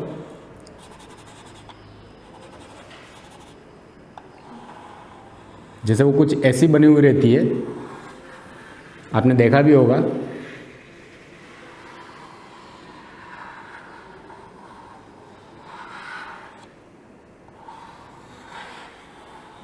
तो माइटोकॉन्ड्रिया के अंदर जो इनर मेम्ब्रेन होती है वो क्या होती है, फोल्डेड होती है। तो ये हो जाएगी आपके इनर मेम्ब्रेन। ये क्या हो जाएगी आपकी इनर मेम्ब्रेन। अब ये जो इनर मेम्ब्रेन होती है, कंपैरिजन कर लेंगे हम आउटर और इनर का, ताकि आपको इजीली याद हो जाए। आपको ध्यान रखना है इसके कंपैरिजन में कि जो आउटर मेम्ब्रेन है उसमें क्या था, लेस प्रोटीन था, तो उसका जस्ट ऑपोजिट होता है इनर मेम्ब्रेन। तो इसमें क्या हो जाएगा, प्रोटीन क्या हो जाएगा, हाई प्रोटीन, हाई प्रोटीन, या फिर अपन लिख सकते हैं मोर प्रोटीन। इसके अंदर प्रोटीन क्या होता है, बहुत ही ज्यादा होता है। इसमें क्या था, हाई लिपिड्स था, इसका जस्ट ऑपोजिट क्या हो जाएगा, लेस लिपिड। इसमें क्या हो जाएगा, लेस लिपिड्स। अब यहाँ पे जो याद रखने योग्य या फिर इंपॉर्टेंट बात जो है आपके, वो क्या हो जाएगी आपके, कि यहाँ पे हमने हाई लिपिड्स कहा था, इसके अंदर क्या था, इस लिपिड्स में मतलब बहुत सारे फैट्स होते हैं, पर यहाँ पे हम कोलेस्ट्रॉल की बात कर रहे हैं, तो इसके अंदर कोलेस्ट्रॉल क्या था, प्रेजेंट था। तो आपको ध्यान रखना इनर मेम्ब्रेन जो होती है उसमें जो लिपिड्स की क्वांटिटी क्या होती है, बहुत ही कम होती है, और इसके अंदर जो कोलेस्ट्रॉल फैट है वो क्या होता है, एब्सेंट होता है। तो इसके अंदर क्या हो जाएगा, कोलेस्ट्रॉल एब्सेंट, कोलेस्ट्रॉल एब्सेंट। आपको ये ध्यान रखना है, इसके अंदर कोलेस्ट्रॉल क्या होता है, एब्सेंट होता है। इसके बाद हमने क्या कहा था, ये परमिएबल है। आपकी जो इनर मेम्ब्रेन होती है वो क्या होती है, सेमी या सेलेक्टिवली परमिएबल होती है। अब ये सेमी और सेलेक्टिवली क्या होता है वो मैंने आपको पहले बता दिया है। तो ये क्या हो जाएगी, सेमी या फिर सेलेक्टिवली परमिएबल। या तो सेमी परमेबल होगी या सेलेक्टिवली परमेबल होगी। तो आपको यहाँ पे क्लियर हो जाना चाहिए कि इनर मेम्ब्रेन जो होती है वो उसके अंदर क्या होता है, हाई प्रोटीन होता है और लेस लिपिड होता है, और इसके अंदर कोलेस्ट्रॉल क्या होता है, एब्सेंट होता है। जबकि आपकी जो इनर मेम्ब्रेन होती है वो सेमी या फिर सेलेक्टिवली परमेबल होती है। वो डिपेंड्स करेगा कि वो फंक्शंस कैसा कर रही है। तो सेमी और सेलेक्टिवली अपन दोनों कॉमन ही मानते हैं वैसे, तो सेमी और सेलेक्टिवली हो जाएगी। जबकि आउटर क्या होती है आपकी, उसके अंदर लेस प्रोटीन होता है, हाई लिपिड्स होता है, और ये ध्यान रखना इसके अंदर कोलेस्ट्रॉल प्रेजेंट होता है, जबकि इसमें कोलेस्ट्रॉल एब्सेंट होता है, और ये क्या होती है, परमेबल होती है। और आपकी इनर मेम्ब्रेन कैसी होती है, फोल्डेड होती है। कैसी होती है, फोल्डेड, मतलब सर्कुलर हो और कंप्लीट स्ट्रेट हो ऐसा होता नहीं है। ये कैसी होती है, फोल्डेड होती है। अब ये जो फॉल्ट्स बने हुए इसके अंदर, इन फॉल्ट्स को हम क्या कहते हैं, क्रिस्टा। इनको क्या कहा जाएगा, क्रिस्टल। आपको ध्यान रखना है इन फॉल्ट्स को हम क्या कहते हैं, इनर मेम्ब्रेन फोल्डेड होती है, और इन फोल्डेड को हम कहते हैं क्रिस्टा, या सिंगुलर हो जाए वहां पे क्रिस्टी। क्रिस्टी या क्रिस्टा इसको कहा जाता है। इन फॉल्ट्स को क्या कहते हैं, क्रिस्टा कहते हैं, और इनर मेम्ब्रेन क्या होती है, फोल्डेड होती है। तो आपको ध्यान रखना, फॉल्ट्स को हम क्या कहते हैं, क्रिस्टा। तो यहाँ पे हो गया आपकी इनर और आउटर मेम्ब्रेन। इसके बाद देख लेते हैं हम कि यहाँ पे जो इनर और आउटर मेम्ब्रेन है, इनके बीच में क्या है, एक स्पेस बना हुआ है। मतलब कंप्लीटली अटैच नहीं है, जैसा मैंने इनर मेम्ब्रेन बनाई थी कंप्लीटली इसको अटैच करती हुई फोल्ड कर रही है, ऐसा नहीं है। यहाँ पे क्या है, इन दोनों के बीच में स्पेस होता है। स्पेस को मैं शो कर देता हूँ यहाँ पे कि इसके अंदर क्या होता है, दोनों के बीच में स्पेस होता है। मतलब इनर और आउटर के बीच में क्या होता है, स्पेस होता है, और इस स्पेस को हम क्या कहते हैं, पेरी माइटोकॉन्ड्रियल स्पेस। इसको क्या कहेंगे, तो इस स्पेस को कहा जाता है पेरी माइटोकॉन्ड्रियल स्पेस। इसको क्या कहेंगे, पेरी माइटोकॉन्ड्रियल स्पेस कहेंगे। और इसको दूसरा क्या कहा जाता है, इसको कहते हैं आउटर कंपार्टमेंट। आउटर कंपार्टमेंट, आपको ये टर्म याद रखनी है क्योंकि मोस्ट इंपॉर्टेंट होता है, क्योंकि स्ट्रक्चर ही पूछता है आपको जनरली। तो ये हो जाएगा आपका पेरी माइटोकॉन्ड्रियल स्पेस और आउटर कंपार्टमेंट। क्यों, क्योंकि दोनों के बीच में क्या है, स्पेस है। मतलब ये इनर मेम्ब्रेन होगी और ये आउटर मेम्ब्रेन होगी, और इससे हमको पता भी चल गया कि डबल मेम्ब्रेन बाउंड ऑर्गेनल होता है। तो यहाँ पे आपको क्लियर हो गया होगा पेरी माइटोकॉन्ड्रियल स्पेस क्या होता है या फिर आउटर कंपार्टमेंट क्या होता है। अब इसके इनर मेम्ब्रेन की बात करें तो इसके अंदर क्या प्रेजेंट होता है, इसके अंदर प्रेजेंट होता है मैट्रिक्स। इसके अंदर क्या प्रेजेंट होता है, मैट्रिक्स प्रेजेंट होता है, और ये इंपॉर्टेंट कंपोनेंट होता है इसके अंदर। ये फ्लूइडी सब्सटेंस जो इसके अंदर प्रेजेंट है वो क्या हो जाएगा, मैट्रिक्स हो जाएगा। ये हो जाएगा आपका मैट्रिक्स।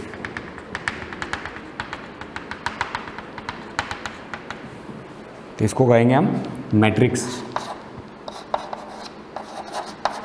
ये क्या आपका मैट्रिक्स है, यानी माइटोकॉन्ड्रिया के अंदर जो मैट्रिक्स होता है वो किस कलर का होता है। आपको ध्यान रखना है, जो मैट्रिक्स होता है उसका कलर होता है पेल येलो। जो यूरिन का कलर होता है उसी टाइप का मैट्रिक्स इसके अंदर प्रेजेंट होता है generally, pale yellow. Pale yellow colour का होता है, और ये येलो कलर का क्यों होता है, तो due to present of a pigment riboflavin. इसके अंदर कौन सा पिगमेंट प्रेजेंट होता है, due to present of riboflavin. Riboflavin करके एक पिगमेंट होता है जिसकी वजह से इसका कलर कैसा होता है, पेल येलो होता है। आपको पता होना चाहिए कि मैट्रिक्स का कलर कैसा होता है, तो पेल येलो। और क्यों होता है, due to present of riboflavin. अब ये ध्यान रखना। और मैट्रिक्स मोस्ट इंपॉर्टेंट साइट होती है इसकी। क्यों, क्योंकि इसके अंदर क्या होती है, सेलुलर रेस्पिरेशन होता है। तो इसके अंदर सेलुलर रेस्पिरेशन होता है, मतलब इसके अंदर क्या प्रेजेंट होंगे, एंजाइम्स प्रेजेंट होंगे जो सेलुलर रेस्पिरेशन में हेल्प करते हैं। मैं मैट्रिक्स के बारे में यहाँ पे लिख देता हूँ, आपको उसी में ऐड करना है, वहाँ पे जगह नहीं है इसलिए। तो मैट्रिक्स जो होता है इसके अंदर क्या प्रेजेंट होता है, the enzymes which help in cellular respiration. अब ये सेलुलर रेस्पिरेशन क्या होता है, जब आपका फूड ब्रेकडाउन होता है तो सेलुलर रेस्पिरेशन होता है। सेलुलर रेस्पिरेशन होने की वजह से ही वो जो फूड है आपको एनर्जी प्रोवाइड करता है, मतलब एटीपी फॉर्मेशन होता है इसके अंदर। इसलिए तो एंजाइम्स जो रिक्वायर्ड होते हैं सेलुलर रेस्पिरेशन के लिए वो किसके अंदर प्रेजेंट होते हैं, इस मैट्रिक्स के अंदर प्रेजेंट होता है। और वो मैट्रिक्स कहाँ प्रेजेंट है, आपके इनर मेम्ब्रेन के अंदर प्रेजेंट है, आपको पता होना चाहिए। इसके बाद इसके अंदर क्या होते हैं, तो डाइवेलेंट्स आयन होते हैं जो इस एंजाइम के एक्टिवेशन में हेल्प करते हैं। तो इसके अंदर क्या प्रेजेंट होते हैं, डाइवेलेंट आयन भी प्रेजेंट होते हैं, डाइवेलेंट आयन्स। अब ये डाइवेलेंट्स आयन कौन कौन से होते हैं, तो एक तो होता है मैग्नीशियम, एक होता है मैग्नीज, और एक होता है आयरन। इसके अंदर बहुत सारे कंपोनेंट प्रेजेंट होते थे। आपको ध्यान रखना है डाइवेलेंट आयन कौन कौन से, तो मैग्नीशियम, मैग्नीज और आयरन।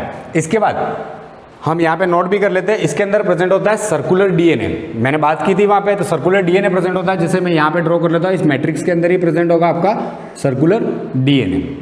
ऐसा नहीं होता लेकिन अपन बना लेते हैं, उसको ड्रॉ करेंगे, जैसे ऐसा कुछ सर्कुलर बना हुआ रहेगा, तो इसको हम क्या कहेंगे, सर्कुलर डीएनए।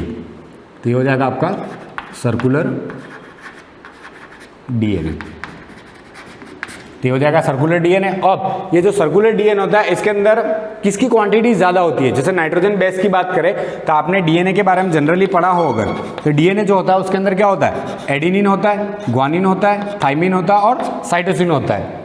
ये सारी चीज़ें इसके अंदर प्रेजेंट होती है, ये हम जानते हैं। लेकिन इनकी बॉन्डिंग कैसे होती है? तो साइटोसिन की बॉन्डिंग होती है ग्वानिन के साथ और एडेनिन की बॉन्डिंग होती है थाइमिन के साथ। और आप जानते हो कि एडेनिन की बॉन्डिंग जब थाइमिन के साथ होती है तो वो उसके बीच में जो बॉन्ड होता है वो कौन सा होता है, हाइड्रोजन बॉन्ड, और वो कौन सा होता है, डबल हाइड्रोजन बॉन्ड होता है। जबकि आपकी साइटोसिन और ग्वानिन के बीच में जो बॉन्ड होता है वो कैसा होता है, ट्रिपल हाइड्रोजन बॉन्ड होता है। तो आप जानते हो कि डबल हाइड्रोजन बॉन्ड को अगर ब्रेक करना है तो जितनी एनर्जी चाहिए उससे डबल या फिर ज्यादा एनर्जी किसको ब्रेक करने के लिए चाहिए, ट्रिपल बॉन्ड को, क्योंकि ट्रिपल बॉन्ड है तो वो ब्रेक होने में क्या करेगा, ज्यादा टाइम लेगा या एनर्जी बहुत ही ज्यादा लगेगी। इसके अंदर साइटोसिन और ग्वानिन की क्वांटिटी क्या होती है, बहुत ही ज्यादा होती है than comparison to adenine and thymine. मतलब साइटोसिन और ग्वानिन क्या होते हैं, बहुत ही ज्यादा होते हैं, जिसकी वजह से इसका डीनेचुरेशन टेम्परेचर क्या होता है, बहुत ही ज्यादा होता है। डीनेचुरेशन टेम्परेचर मतलब जनरल टेम्परेचर के अंदर इनके बॉन्ड्स ब्रेक होते नहीं है और डीनेचर नहीं होगा। ये भी हम बात करेंगे डीनेचुरेशन होता क्या है, लेकिन यहाँ पे आपको ध्यान रखना है इसके अंदर साइटोसिन और ग्वानिन की क्वांटिटी बहुत ही ज्यादा होती है। ये तो हो गया सर्कुलर डीएनए। इसके बाद हम देख लेते हैं इसके अंदर क्या प्रेजेंट होता है, राइबोसोम्स प्रेजेंट होते हैं। तो राइबोसोम्स को मैं यहाँ पे डिनोट कर देता हूँ। अगर राइबोसोम्स की बात करें यहाँ पे तो यूँ समझ लीजिए ये आपके क्या है, राइबोसोम्स है। तो इसके अंदर क्या होते हैं, राइबोसोम्स प्रेजेंट होते हैं। और राइबोसोम्स कैसा होता है, इसके अंदर 70S, वो हमने देख भी लिया है 70S क्या होता है और 80S क्या होता है, इनके बारे में हमने देखा था। तो आपको ध्यान रखना है इसके अंदर जो राइबोसोम्स होता है वो कौन सा होता है, 70S होता है। और हमने 70S के अंदर एग्जांपल भी देखे थे कि इसके अंदर राइबोसोम कैसा होगा, 70S होगा। तो आप इसके अंदर एक पॉइंट ऐड भी कर सकते हो कि आपका जो मैट्रिक्स है उसके अंदर क्या होगा, तो उसके अंदर प्रेजेंट होगा आपका सर्कुलर डीएनए और राइबोसोम्स। तो यहाँ पे हो जाएगा सर्कुलर डीएनए और एंड राइबोसोम्स प्रेजेंट होते हैं इसके अंदर। इसके बाद जो लास्ट पॉइंट इसके अंदर बचता है वो है आपका, इसके अंदर प्रेजेंट होते हैं ऑक्सीसोम्स। वो कुछ बल्ब लाइक स्ट्रक्चर होता है इसके अंदर, ये कुछ ऐसा बना हुआ रहता है। तो आपको ये ध्यान रखना है इसके अंदर क्या प्रेजेंट होते हैं, ऑक्सीसोम प्रेजेंट होते हैं, जिसको F0 F1 पार्टिकल भी कहा जाता है। मैं यहाँ पे इसको डिनोट कर देता हूँ, ये हो जाएगा आपका ऑक्सीसोम। इसको ऑक्सीसोम्स भी कहते हैं या फिर इसको क्या कहते हैं, F0 F1 पार्टिकल। क्या कहते हैं, F0 F1 पार्टिकल कहते हैं। और इसको क्या कहा जाता है, इसको कहते हैं एलिमेंट्री पार्टिकल। इसको एलिमेंट्री पार्टिकल भी कहा जाता है। ये मोस्ट इंपॉर्टेंट हो जाता है ऑक्सीसोम और F0 F1 या एलिमेंट्री पार्टिकल, क्योंकि यूँ समझ लीजिए माइटोकॉन्ड्रिया की जान होता है ऑक्सीसोम और F0 F1 पार्टिकल। क्यों, तो इसके स्ट्रक्चर को हम जब डिटेल में पढ़ेंगे तो मैं आपको बता दूंगा। तो आपका जो स्ट्रक्चर था माइटोकॉन्ड्रिया का वो हमने देख लिया, ये डबल मेम्ब्रेन बाउंड ऑर्गेनल होता है और ये क्या है, सेमी ऑटोनोमस ऑर्गेनल है। और इससे रिलेटेड जितने भी यहाँ पे मतलब पेरी माइटोकॉन्ड्रियल स्पेस, इसके बाद इनर और आउटर में क्या डिफरेंस था, क्रिस्टा क्या होता है, उसके बारे में हमने देख लिया। सर्कुलर डीएनए, राइबोसोम्स कहाँ पे प्रेजेंट होते हैं और मैट्रिक्स किससे बना होता है और क्या इसकी इंपॉर्टेंस है वो भी हमने देख लिया। इसके बाद जो बचता है वो हम नेक्स्ट क्लास में डिस्कस करेंगे। Thank you. Good morning everyone. हमने स्ट्रक्चर ऑफ माइटोकॉन्ड्रिया देखा था प्रीवियस वीडियो में और उसके बारे में मैंने जितने भी मतलब टर्म्स थे वो आपको बता दिए थे कि उसके आउटर मेम्ब्रेन जो होती है उसके अंदर कितना प्रोटीन होता है, लेस होता है, हाई होता है। और हमने आउटर और इनर मेम्ब्रेन का कंपैरिजन भी देख लिया था। आप कंपैरिजन करोगे तो इजीली आपको क्या हो जाएगा, याद हो जाएगा। जैसे आउटर की बात करें तो उसमें लेस प्रोटीन होता है, इसके कंपेरिजन में इनर में क्या होता है, हाई प्रोटीन होता है या मोर प्रोटीन होता है। इसके बाद अगर अपन बात करें तो मतलब जो आपकी इनर मेम्ब्रेन है उसमें क्या होता है, लेस लिपिड्स होते हैं। मतलब लिपिड्स की क्वांटिटी क्या होती है, बहुत ही कम होती है और उसमें कोलेस्ट्रॉल एब्सेंट होता है। जबकि आउटर मेम्ब्रेन बात करें तो उसके जस्ट अपोजिट होगा, तो उसमें क्या होंगे, हाई लिपिड्स होंगे और उसके अंदर क्या होगा, कोलेस्ट्रॉल की जो क्वांटिटी होगी वो मतलब कोलेस्ट्रॉल उसके अंदर प्रेजेंट होता है। इसके बाद मोस्ट इंपॉर्टेंट होता है लास्ट में हमने जो पढ़ा था वो था आपका ऑक्सीसोम्स। मैट्रिक्स के बारे में देख लिया, क्योंकि मैट्रिक्स के बारे में आपको याद रखना जरूरी है। क्यों, क्योंकि मैट्रिक्स का कलर कैसा होता है, पेल येलो होता है। और पेल येलो होने का रीजन क्या होता है, इसके अंदर एक पिगमेंट प्रेजेंट होता है जिसको हम क्या कहते हैं, राइबोफ्लेविन। राइबोफ्लेविन की वजह से उसका कलर कैसा होता है, पेल येलो होता है। इसके बाद मोस्ट इंपॉर्टेंट हो जाता है। मैट्रिक्स इतना इंपॉर्टेंट क्यों? तो उसका रीजन ये है कि जितनी भी एंजाइमेटिक एक्टिविटी यानी सेलुलर रेस्पिरेशन जो होता है आपके सेल के अंदर, मतलब जो आपको एनर्जी मिलती है, तो जो एक्टिविटी जिसके अंदर होगी सेलुलर रेस्पिरेशन की, वो किसके अंदर होती है? माइटोकॉन्ड्रिया के मैट्रिक्स के अंदर होती है। तो जितने भी रेस्पॉन्सिबल एंजाइम्स होते हैं उसके लिए, यानी सेलुलर रेस्पिरेशन के लिए जितने भी रेस्पॉन्सिबल एंजाइम है वो किसके अंदर प्रेजेंट होते हैं? आपके माइटोकॉन्ड्रिया के मैट्रिक्स में प्रेजेंट होते हैं। इसके बाद इसके अंदर क्या होता है? डाइवेलेंट आयन्स होते हैं, जैसे मैग्नीशियम, मैग्नीज और आयरन। इसके बारे में भी हमने देख लिया था। तो डाइवेलेंट आयन क्या काम करते हैं? तो ये एंजाइम्स को एक्टिवेट करने में हेल्प करते हैं और उसके अदर मतलब जो फंक्शन भी होते हैं। इसके बाद हमने देखा था इसके अंदर सर्कुलर डीएनए और राइबोसोम प्रेजेंट होता है। किसके अंदर? मतलब आपके मैट्रिक्स के अंदर ही प्रेजेंट होता है। इसके बाद ये फोल्डेड होती है, तो क्रिस्टा हमने देख लिया था। तो आज हम जो देखने वाले हैं वो स्ट्रक्चर का ही पार्ट 2 है, यूँ समझ लीजिए। मतलब जो हमने ऑक्सीजोम देखा था उसके बारे में हम डिटेल देखेंगे कि ऑक्सीजोम होता कैसे है, वो कहाँ पे अटैच होता है और उसका फंक्शन क्या है, क्योंकि मोस्ट इंपॉर्टेंट पार्ट होता है आपके माइटोकॉन्ड्रिया। क्यों? क्योंकि एटीपी फॉर्मेशन का काम ही आपका ऑक्सीजोम करता है। जब हम बात करते हैं power house of cell mitochondria, क्यों? क्योंकि ये एटीपी फॉर्मेशन करता है, मतलब क्या बनाता है? एनर्जी बनाने का काम करता है। ये तो हमने देख लिया, लेकिन इसमें मेनली हम कहते हैं कि आपको एनर्जी कौन प्रोवाइड करता है? तो हम सेल के अंदर माइटोकॉन्ड्रिया का नाम लेते हैं। लेकिन माइटोकॉन्ड्रिया में भी ऐसा कौन सा और मतलब पार्ट है जो एनर्जी फॉर्मेशन का काम करता है? वो है आपका ऑक्सीजन। जब आपको डिटेल में पूछा जाए माइटोकॉन्ड्रिया के अंदर भी ऐसा कौन सा पार्ट है जो क्या करता है? एनर्जी बनाता है, तो आपको ध्यान रखना ऑक्सीजोम होता है। तो ऑक्सीजोम के बारे में देखेंगे हम। तो यहाँ पे हो जाएगा आपका डिटेल स्ट्रक्चर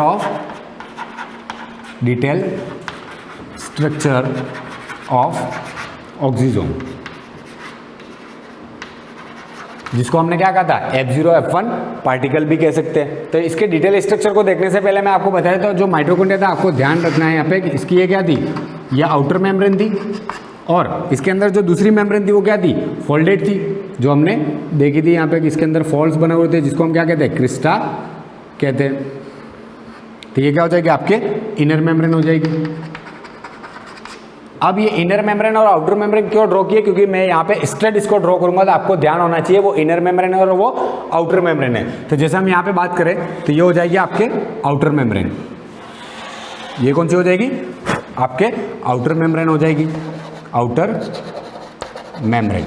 अब इसको स्ट्रेट क्यों बना रहे हैं? तो उसका रीजन है तो आपको इजीली समझ में आ जाएगा। ये हो जाएगी आपके आउटर मेम्ब्रेन। इसके बाद जो इनर मेम्ब्रेन है, यानी हम बना रहे हैं यहाँ पे ये फोल्ड्स। कौन सा फोल्ड?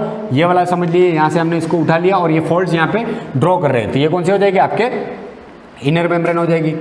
तो ये हो जाएगी आपके इनर मेम्ब्रेन। जैसे इनर मेम्ब्रेन की बात करें अगर अपन, तो वो क्या होती है? फोल्डेड होती है। तो हम इस फोल्ड्स को ड्रॉ कर रहे हैं यहाँ पे।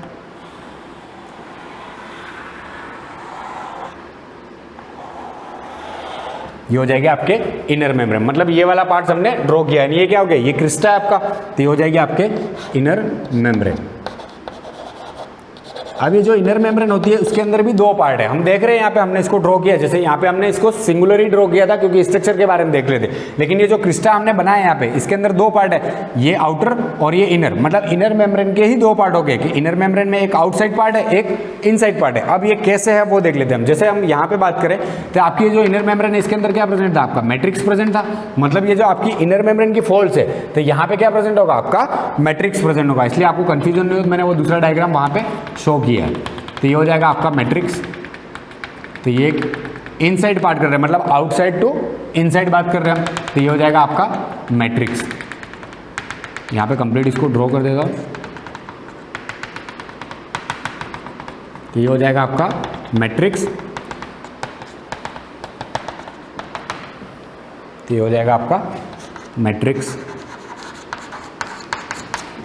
इसके बाद हम देखें यहाँ पे इनर मेम्ब्रेन के अंदर दो पार्ट है, यूँ कहा था मैंने। तो जो फेस आउटर की तरफ है, जो फेस आउटर की तरफ है उसको हम क्या कहते हैं? सी फेस। इसको क्या कहते हैं? सी फेस। किसका? इनर मेम्ब्रेन का ही। जो फेस आउटसाइड की तरफ है, मतलब आउटर मेम्ब्रेन की तरफ है, उसको हम क्या कहते हैं? सी फेस और साइटोसोल फेस। क्या कहा जाता है? सी फेस और साइटोसोल फेस।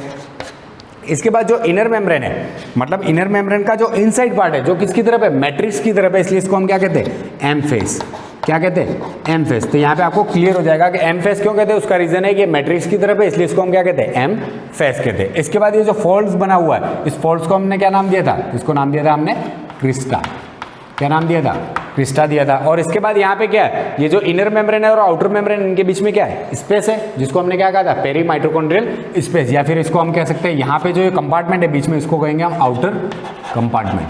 इसको क्या कहेंगे, आउटर कंपार्टमेंट। और ये आउटर कंपार्टमेंट क्या होता है आप जानते भी हो, तो यहाँ पे आपको क्लियर होगा, ये आउटर कंपार्टमेंट हो गया आपका, और ये इनर मेम्ब्रेन, ये आउटर मेम्ब्रेन। इसमें भी ये ध्यान रखना है, मैट्रिक्स की तरफ जो है फेस, उसको हम क्या कहेंगे, एम फेस, और इनर मेम्ब्रेन में जो आपके आउटर मेम्ब्रेन की तरफ जो फेस है, उसको हम क्या कहेंगे, या तो सी फेस या फिर साइटोसोल फेस। क्लियर है यहाँ पे आपको, तो यहाँ पे आपको ये ध्यान रखना। अब जो चीज़ हम पढ़ने वाले मोस्ट इंपॉर्टेंट वो है आपका ऑक्सीजोम, स्ट्रक्चर ऑफ ऑक्सीजोम के बारे में पढ़ने वाले। और आपका जो स्ट्रक्चर होता है ऑक्सीजोम का, वो क्या होता है, आपका जो ऑक्सीजोम का स्ट्रक्चर होता है वो कहाँ पे, इनर मेम्ब्रेन से ही अटैच होता है। तो इनर मेम्ब्रेन से अटैच होता है, तो हम यहाँ पे देख लेते हैं इसको। जैसे आपका ये अंदर की तरफ, इसके अंदर दो पार्ट होते हैं, तो ये आपके इनर मेम्ब्रेन से अटैच होता है। इसके बाद इसमें एक स्टॉक लाइक पार्ट होता है जो इससे फिर से अटैच होता है, और एक आउटर मोस्ट पार्ट होता है, यानी ये स्टॉक लाइक यहाँ पे कंप्लीटली अटैच होगा इससे। इसके बाद जो आउटर मोस्ट पार्ट होगा वो हो जाएगा आपका थोड़ा लार्जर होता है और सर्कुलर होता है। तो ऐसा होता है आपका ऑक्सीजोम। मैं एक ही पार्टिकल बना रहा हूँ यहाँ पे, ये कंप्लीटली आपके इनर मेम्ब्रेन से अटैच होता है, वो भी कहाँ पे, आपके एम फेस वाले पार्ट से अटैच होता है। और इसके अंदर ये क्या हो जाएगा, तीन पार्ट होते हैं इसके अंदर। तो ये वाला जो पार्ट होता है उसका ये क्या हो जाएगा, बेस, ये हो जाएगा स्टॉक, और ये हो जाएगा आपका हेड। इसको हम देख लेते हैं यहाँ पे अलग से बना के, ताकि आपको क्लियर हो जाए। तो मैं यहाँ पे ड्रॉ कर लेता हूँ इसमें। तो इसके जो पार्ट्स है उसमें जैसे एक सर्कुलर पार्ट होता है इसके अंदर, इसके बाद इसके अंदर क्या होता है, एक स्टॉक लाइक होता है पार्ट जो आपके हेड से अटैच होता है, और इसके बाद हो जाता है इसका बेस जो इनर मेम्ब्रेन की तरफ होता है। तो ये हो जाएगा आपका बेस। तो इसको हम नेमिंग कर देते हैं यहाँ पे, ये हो जाएगा आपका इसका बेस। और बेस को हम क्या कहते हैं, F0 पार्टिकल। इसको क्या कहा जाता है, F0 पार्टिकल भी कहते हैं। तो आपको यहाँ पे क्लियर होना चाहिए F0 पार्टिकल किसको कहते हैं, तो जो आपका ऑक्सीजोम है उसके बेस को हम क्या कहते हैं, F0 पार्टिकल कहते हैं। इसके बाद है आपका स्टॉक। अब स्टॉक जो होता है इसको कहते हैं F5 to F6 particle. F5 to F6 particle भी कहा जाता है, या इसको स्टॉक भी कह सकते हैं। और लास्ट जो पार्टिकल है आउटर साइड जो होता है, आउटर मोस्ट, इसको कहते हैं हम हेड। इसको क्या कहते हैं, हेड कहते हैं। और इसको क्या कहते हैं, F1 पार्टिकल भी कहा जाता है। इसको क्या कहा जाता है, F1 पार्टिकल भी कहा जाता है। और मोस्ट इंपॉर्टेंट बात इसकी जो ध्यान रखनी है F1 पार्टिकल की, इसके अंदर क्या प्रेजेंट होता है, इसके अंदर एक एंजाइम प्रेजेंट होता है, और इस एंजाइम को कहते हैं हम ATPase। ATPase कहा जाता है, या फिर इसको कह सकते हैं ATP सिंथेटेज। पूरा नाम है इसका ATP सिंथेटेज।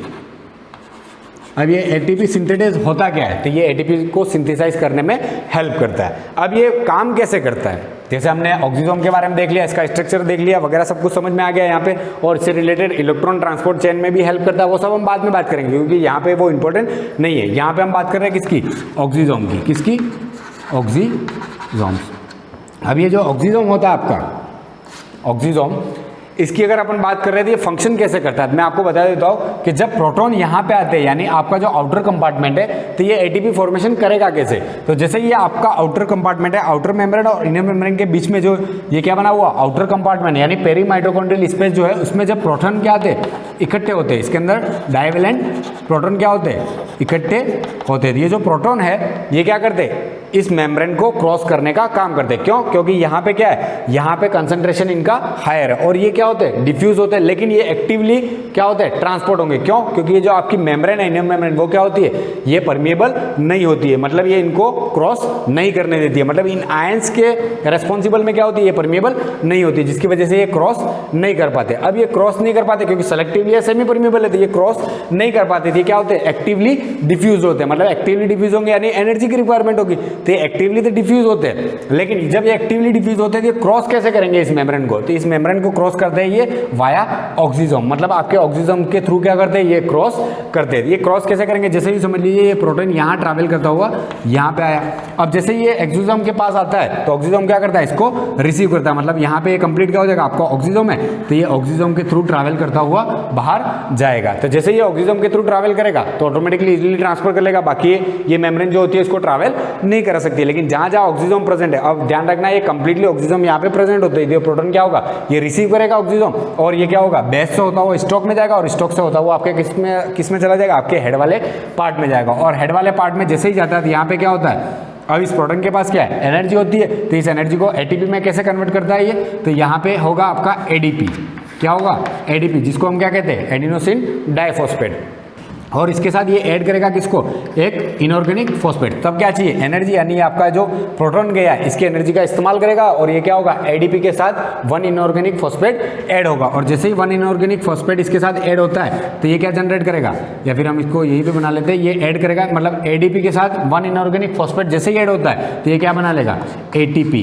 क्यों, क्योंकि ये क्या था, एडिनोसिन डाइफॉस्फेट था, और ये एटीपी अपना क्या होता है, एडिनोसिन ट्राइफॉस्फेट होता है, मतलब एक फॉस्फेट इसके अंदर कम था, जो ऐड होते ये क्या बना लेगा, एटीपी बना लेगा। तो आपको ध्यान रखना है कि एटीपी फॉर्मेशन का काम माइटोकॉन्ड्रिया के अंदर कौन करता है, यूं पूछे आपको, तो आपको ध्यान रखना है ऑक्सीजोम आपका जो होता है वो रेस्पॉन्सिबल होता है किस लिए, एटीपी फॉर्मेशन के लिए। और ये कहाँ पे प्रेजेंट होता है, इसका स्ट्रक्चर क्या होता है, इसको क्या कहा जाता है, वो भी आपको ध्यान रखना है। जैसे बेस वाला पार्टिकल है इसको F0 पार्टिकल कहते हैं, स्टॉक को F5 to F6 पार्टिकल कहा जाता है, और आपका जो हेड वाला पार्ट होता है उसको F1 पार्टिकल कहते हैं। और इसके अंदर कौन सा एंजाइम प्रेजेंट होता है, मोस्ट इंपोर्टेंट होता है आपका एटीपीएस, या फिर इसको कहते हैं एटीपी सिंथेटेस कहा जाता है, क्योंकि ये एटीपी फॉर्मेशन में हेल्प करता है। इसके बाद जो हमारे बचता है वो इससे फंक्शन, मतलब ये माइटोकॉन्ड्रिया फंक्शंस क्या करता है। उससे पहले मैं आपको बता देता हूँ कि ऑक्सीजोम के नंबर कितने होते हैं, तो ये भी वेरी करते हैं, डिपेंड्स ऑन नंबर ऑफ, मतलब मेटाबॉलिक एक्टिविटी, तो नंबर ऑफ ऑक्सीजोम्स।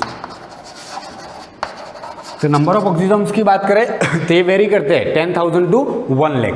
कितने वेरी करते हैं, 10,000 to 1 लाख पर माइटोकॉन्ड्रिया, 10,000 to 1 लाख इन पर माइटोकॉन्ड्रिया। मतलब एक माइटोकॉन्ड्रिया के अंदर कितने होंगे, 1 लाख to 10,000, कितने होंगे, 1 लाख to 10,000। पर ये डिपेंड करता है मेटाबॉलिक एक्टिविटी की, मतलब किस टाइप की उसकी एक्टिविटी है उसके ऊपर डिपेंड करेगा कि उसके अंदर ऑक्सीजोम कितने होंगे। अपन माइटोकॉन्ड्रिया की बात नहीं कर रहे, माइटोकॉन्ड्रिया के अंदर ऑक्सीजोम कितने होंगे, 10,000 to 1 लाख, ये वेरी करता है, और ये डिपेंड करेगा कि उसके अंदर मेटाबॉलिक एक्टिविटी कैसी है। इसके बाद हम इसके जनरल फंक्शंस की बात करें तो इसके फंक्शंस जो हो जाते हैं वो मोस्ट इंपॉर्टेंट है।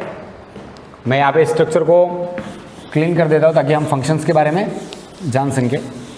तो फंक्शंस की अगर बात करें तो वो लास्ट पार्ट है आपके इस टॉपिक का, ये समझ लीजिए माइटोकॉन्ड्रिया के सेल ऑर्गेनल जो हम पढ़ रहे हैं तो वो आपका कंप्लीट हो जाएगा, functions of mitochondria.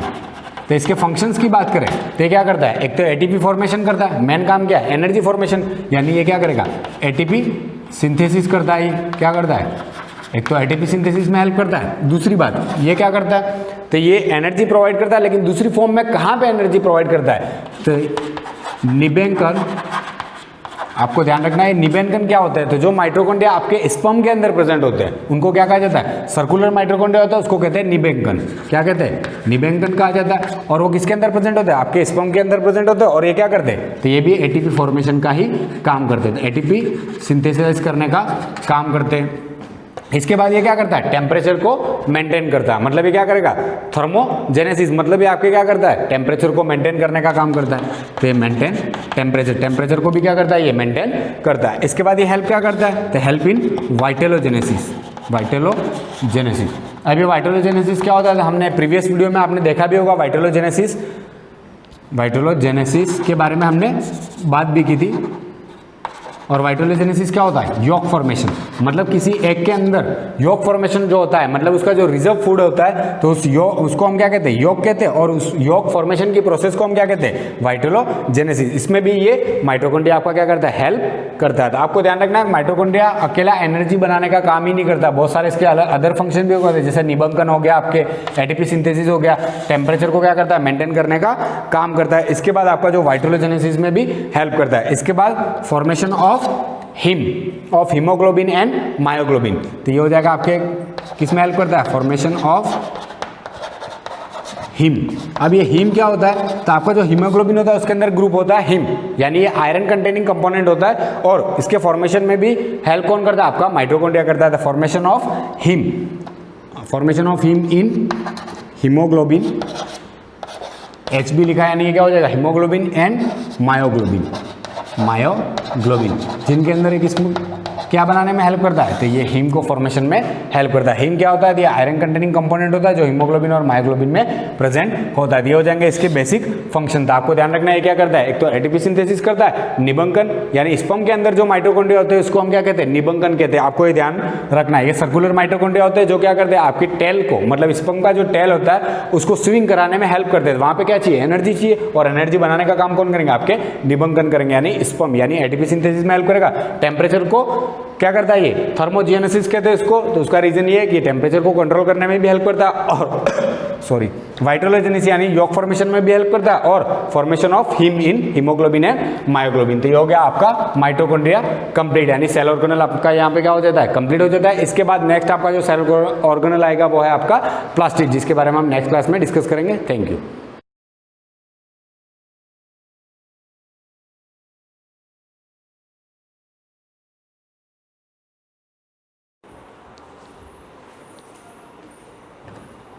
Good morning students, welcome to the class. हमारा ये जो है पार्ट 4 चल रहा है लेसन 6 का। अभी तक हमने एग्जाम्पल नंबर 7 कर लिया था, एग्जाम्पल नंबर 8 जो है उससे रिलेटेड ही है। अब इसमें क्या है, लैंग्वेज को समझना ज़रूरी है, बाकी सारा काम ऑटोमेटिक हो जाएगा। यहाँ पर क्वेश्चन में क्या कहा है, find all pairs of consecutive odd natural numbers both of which are larger than 10 and such that their sum is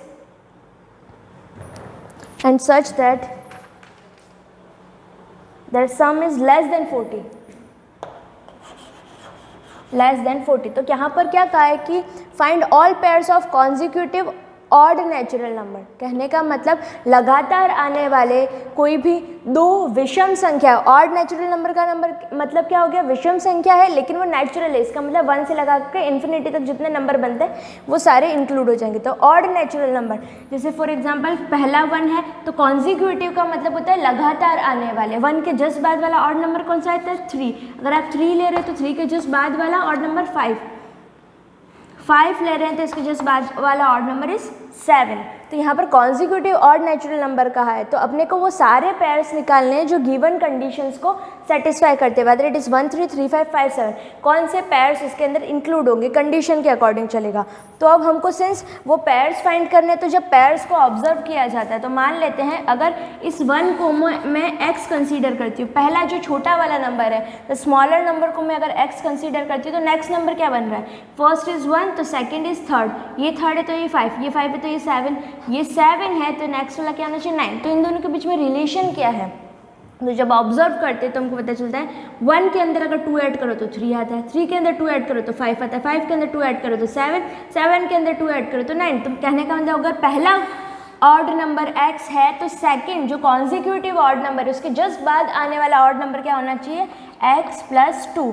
x is the smaller and x + 2 is the greater number. ठीक है, छोटा वाला number is x और बड़ा वाला number is x + 2। तो सबसे पहला काम करेंगे, let's consider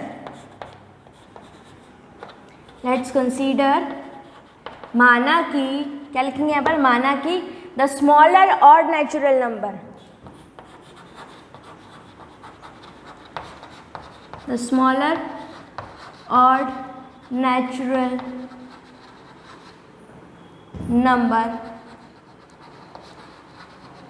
is equal to x, और इससे जो बड़ा वाला होगा वो क्या होगा, and the other one is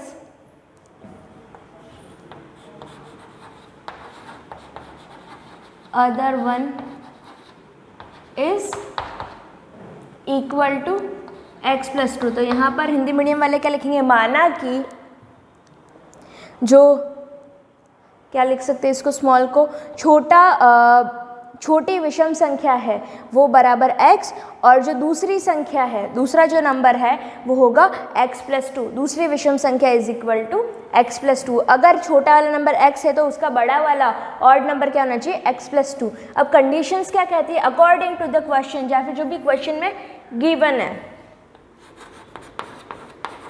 according to question, इसका मतलब क्वेश्चन के अनुसार, प्रश्न के अनुसार क्या कहता है ये, both of which are larger than 10। तो दोनों ही नंबर्स जो हैं वो 10 से बड़े हैं, 10 से बड़े कोई नेचुरल नंबर्स हैं। तो यहाँ पर हम कह सकते हैं x इज़ ग्रेटर देन 10। इसको लिखने की ज़रूरत नहीं है, क्यों? क्योंकि इसमें दोनों ही बातें आ गई। अगर x ग्रेटर देन 2 है तो जाहिर सी बात है उससे जो बड़ा नंबर है वो भी 10 से बड़ा ही होगा, ठीक है।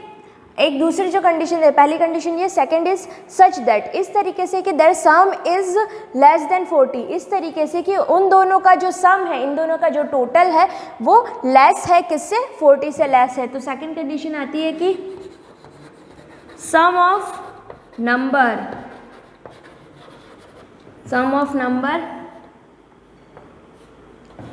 x plus 2, sum of number क्या होगा? x plus 2 which is less than 40। तो ये जो सम है वो लेस देन 40 है, okay, this is less than 40। अब इसको सॉल्व करेंगे, अपना एक कंडीशन बनेगा, इसको और इसको यूज़ करेंगे, we will get the value of x, ठीक है।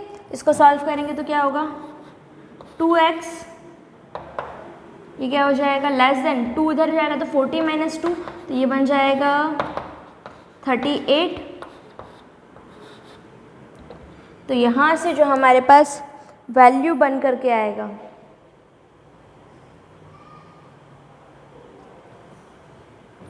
वो क्या होगा?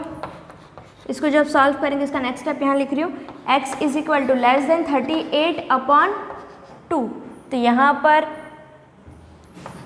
इसका आगे का सॉल्यूशन हो जाएगा x इज लेस देन 19। तो यहाँ पर एक कंक्लूजन आया। तो क्वेश्चन में एक चीज़ पहले से गिवन थी कि हमारा x इज ग्रेटर देन 10, 10 से बड़ा है, और ये जो कंडीशन है sum should be less than 40, वो कंडीशन बताती है कि x जो है वो 19 से छोटा होना चाहिए, 10 से तो बड़ा होना चाहिए और 19 से छोटा होना चाहिए। तो वी गेट द क्राइटेरिया कि जिसके बीच में हमारे पेयर्स होने चाहिए ऑड नंबर्स के। तो क्या पेयर बनता है? तो जब हम इसको ऑब्जर्व करते हैं, this is your equation number 1, this is your equation number 2, from equation 1 and from equation 2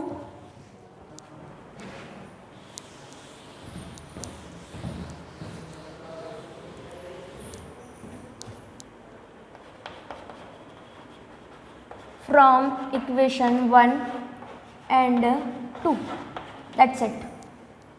तो from equation 1 and 2 हम क्या कह सकते हैं? हमारा जो x है that is greater than 10, वो बड़ा है, ग्रेटर है देन 10 से तो बड़ा है, our x is greater than 10 and किससे छोटा है? Less than 19। तो किसके बीच में ये नंबर होने चाहिए?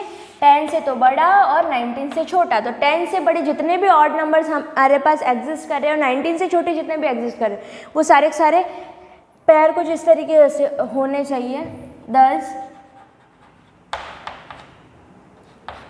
The pairs should be like this, pairs should be like, अतः जो पेयर को क्या कहेंगे? तो अतः जो नंबर्स है, नंबर के जो पेयर है, सेट्स है, वो कैसे होने चाहिए? कुछ इस तरीके। 10 से बड़ा कोई ऑड नंबर 11, 11 के जस्ट बाद वाला ऑड नंबर 13, तो पहला सेट, तो पहला पेयर तो ये बनता है। फिर 13 अगर लेते हैं पहला छोटा नंबर तो नेक्स्ट इज 15, अगर 15 लेते हैं तो नेक्स्ट इज 17, और अगर 17 लेते हैं तो आता है 19। लेकिन यहाँ पर इक्वल टू साइन नहीं दे रखा है तो वी कांट, 10 से बड़ा और 19 से छोटा। तो हमारे जो x है, अब ये जो कंडीशन है, पॉइंट टू बी नोटेड कि यहाँ पर जो x है हमारा, उसके लिए ये कंडीशन है कि हमारा x 10 से बड़ा होना चाहिए और 19 से छोटा होना चाहिए। तो x का मतलब जो हमारा छोटा वाला नंबर्स है, ये सारे के सारे नंबर्स जो हैं वो इस सिचुएशन को फॉलो करने चाहिए। 10 से तो बड़े होने चाहिए, 19 से छोटे होने चाहिए। सबको चेक करते हैं, ये 10 से बड़ा, 19 से छोटा, 10 से बड़ा, 19 से छोटा, 10 से बड़ा, 19 से छोटा, और 10 से बड़ा और 19 से छोटा। तो यहाँ पर आपको इसको, इस नंबर को देख करके जज ये नहीं करना है कि नहीं ये तो 19 आ गया, यहाँ पर तो इक्वल टू है ही नहीं, तो हमने ये कैसे ले लिया। ये सिचुएशन है x के लिए, ना कि x+2 के लिए। तो x+2 तो आप 19 या 19 से बड़ा ले सकते हैं, लेकिन वो 19 से बड़ा तो नहीं जाएगा, लेकिन इट कुड बी 19, क्योंकि x जो है हमारा 19 से छोटा होना चाहिए। तो 19 से छोटा ही लिया हमने 17, एंड दिस इज 19। अगर हम x की जगह पर 19 इंक्लूड कर देते हैं तो हमारा जो अजम्पशन है वो गलत हो सकता है, लेकिन यहाँ तक करेक्ट है। 17, 19 तक हमारा पेयर क्लियर है। आपको सिर्फ x को चेक करना है, x should be greater than 10 and less than 19। Clear है? इसके बाद देखते हैं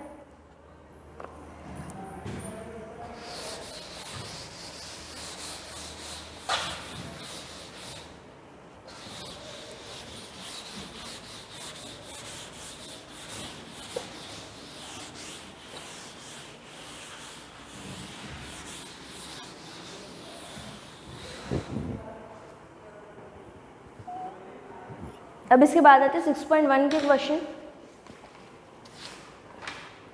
बुक सबके पास है। ये सारे जो है क्वेश्चन से लगभग एग्जाम्पल से मिलते जुलते हैं, तो मैं सारे क्वेश्चंस तो आपको नहीं कराऊंगी क्योंकि कोई साइंस नहीं है, सेम सिमिलर ही है सारे क्वेश्चंस। इसमें रैंडम सा कोई उठा लेते हैं, जैसे फर्स्ट हो जाएगा, सेकंड भी हो जाएगा, थर्ड भी हो जाएगा। अब इसमें एक चीज़ आपको ये ध्यान रखनी है कि जब भी आप आंसर्स लेके आते हैं एक्स के या फिर कोई भी रैंडम सा इक्वेशन दे रखा है, जैसे मैंने ले लिया, जैसे मान लेते हैं आपका क्वेश्चन नंबर 7 है ये 6.1 का 3 × x - 1 < x - 3। ठीक है, दिस इज द क्वेश्चन। एक इनइक्वलिटी आपको दे रखी है, बस इनइक्वलिटी में साथ में इक्वल टू भी है, तो ये इनइक्वेशन ही हुआ आपका, असमीका ही हुई। सॉल्व करने का तरीका वही 3x - 3 < 2x - 6 3x, जो सिमिलर टर्म्स है उनको साथ में ले लो, 2x को इधर ट्रांसफर किया, -2x < -3 उधर शिफ्ट होगा तो क्या हो जाएगा प्लस का 3, यहाँ पर हो जाएगा माइनस का 3 and this is the x, यहाँ पर आ गया x इज < -3। ये चीज़ आपके सामने आई। तो ये जो चीज़ आई मतलब सारे नंबर्स, अब ये जो क्वेश्चन 7 है 5th से लगा करके ऑलमोस्ट 15 तक या ऐसे कुछ, 5th से लगा करके 16 तक के सारे रियल नंबर के लिए, तो उसमें आपके नेगेटिव वाले भी इंक्लूड हो ही जाएंगे। अब यहाँ पर आ गया -3 से छोटे नंबर्स, तो अब यहाँ पर जो आप नंबर लाइन पर इसको शो करेंगे, this is 0, this is -1, this is -2, this is -3, -4, -5, ऐसे आगे चलता रहेगा, दिस इज द एरो। ठीक है, तो यहाँ पर लिखा है < -3, तो देखो लेस देन के लिए आपको क्या करना है, ओनली लेस देन होता तो आपको 3 पर जस्ट सर्कल बनाना था और इसके आगे वाली लाइन को ऐसा डार्कर बताना, बोल्ड करना है उसको। ठीक है, तो ये तो बताएगा x इज < -3 को, लेकिन जैसे ही इक्वल टू आ जाता है तो इक्वल टू आते ही तो जो आपने सर्कल बनाया है उसको भी आप फिल कर दोगे, तो ये बताएगा कि < -3 है। ओनली लेस देन है तो ये सर्कल को फिल नहीं करना है, दैट्स ए सर्कल। सिर्फ 3 के एग्जैक्ट -3 पर आप वो सर्कल बनाएंगे, उसका जो ये वाला लाइनिंग होता है ना उसके ऊपर एक सर्कल बनाना है सिर्फ लेस देन के लिए। इक्वल टू भी आ जाता है तो उस सर्कल को फिल करना रहेगा, बाकी आगे वाली चीज़ सेम रहेगी। < -3 तो < -3 वाले ये नंबर्स आ गए। ओके, इसी तरीके से ये सारे क्वेश्चन से ज़्यादा कोई डिफिकल्ट नहीं है, इक्वेशंस ये है और इक्वेशन सॉल्व करना आपको आता है। और ये जो x इज < -3 नंबर लाइन पर शो किया था आपने, x इज < -3। अब अगर हम चाहें कि नहीं हमको इसको सेट्स में बताना है, तो सेट्स में कैसे बताएंगे, < तो देखो इक्वल टू के लिए जब भी आ जाता है तो लार्ज ब्रैकेट बना दो, < -3, तो ठीक है, लेस देन भी है और इक्वल टू भी है, तो इक्वल टू आएगा तो लार्ज ब्रैकेट में कहने का मतलब -3 इज ऑल्सो इंक्लूडेड। कहाँ तक चलेगा, -∞ तक, यहाँ पर स्मॉल आ जाएगा।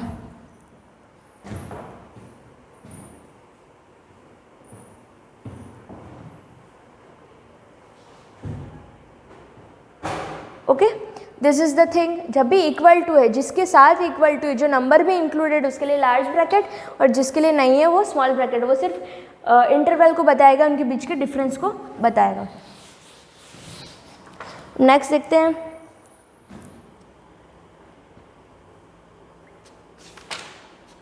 अब जैसे 11 है, 12 है, ये सारे जो है सिंपल इक्वेशंस जो आप पहले भी सॉल्व कर चुके हैं। आई डोंट थिंक मुझे आपको ये बताने की ज़रूरत है, आप लोग वहाँ से ले आएंगे रूल फॉलो करते हुए। 13 भी हो जाएगा,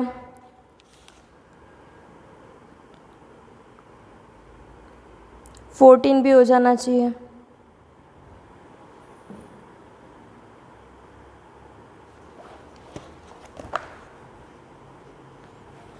अब जैसे 15 है, 15 मैं बता देती हूँ।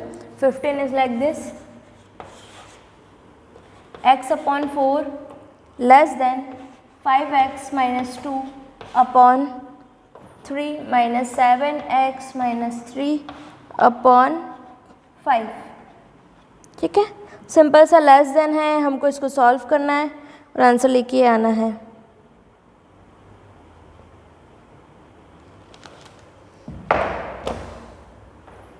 ओके, सॉल्व करना है, x/4 is there less than, LCM ले लो 7x माइनस 3 अपॉन 5 ही है ना, ओके। 3 और 5 का एलसीएम लेंगे कितना आ जाएगा 15। नाउ 15 डिवाइड बाई 3 कितने टाइम, 3 5 ज़ा 15 तो 5 इंटू 5x माइनस 2, देन आता है माइनस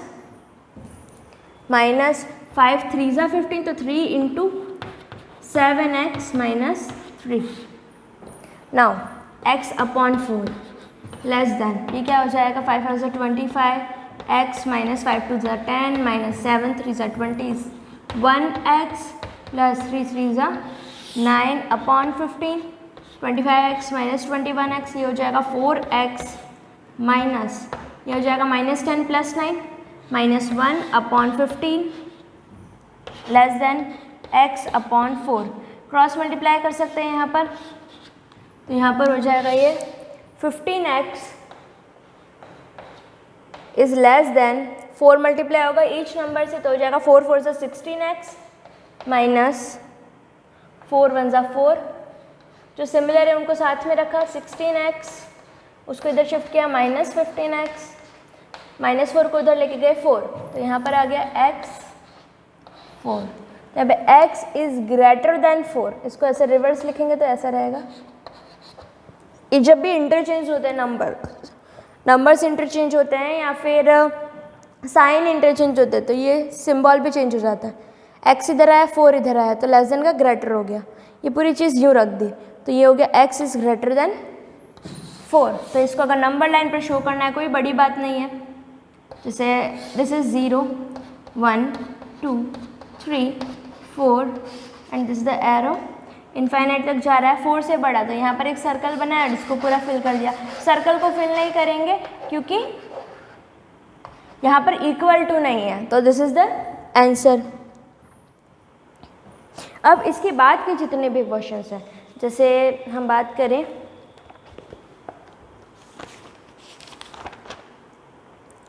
सेवनटीन 18 ऑलमोस्ट सिमिलर है, ठीक है। फिर स्टार्ट होता है आपका 21 और 22 से, तो 21 इज़ लाइक जो हमने एक एग्जाम्पल किया था इससे पहले, लास्ट जो एग्जाम्पल किया था सेकंड लास्ट एग्जाम्पल, वो उसकी तरह ही है। इसमें भी मार्क्स आपको दे रखे हैं, एवरेज आपको बता दिया है कि एवरेज होना चाहिए एटलीस्ट इतना होना चाहिए 60 मार्क्स का, उसको हम वैसे ही करेंगे। तो ये जो नेक्स्ट के क्वेश्चन है जो लैंग्वेज वाले हैं वो हम अगली क्लास में कंटिन्यू करेंगे। टिल देन ये जो भी क्वेश्चंस है वो आपको प्रैक्टिस करना है। जितने भी क्वेश्चंस इस टाइप के हैं 1 से लगा करके 16 17 लगभग 20 तक है, तो वो आपको सेल्फ सॉल्व करने, अगर उसमें कोई इशू आता है तो you can ask me. Thank you.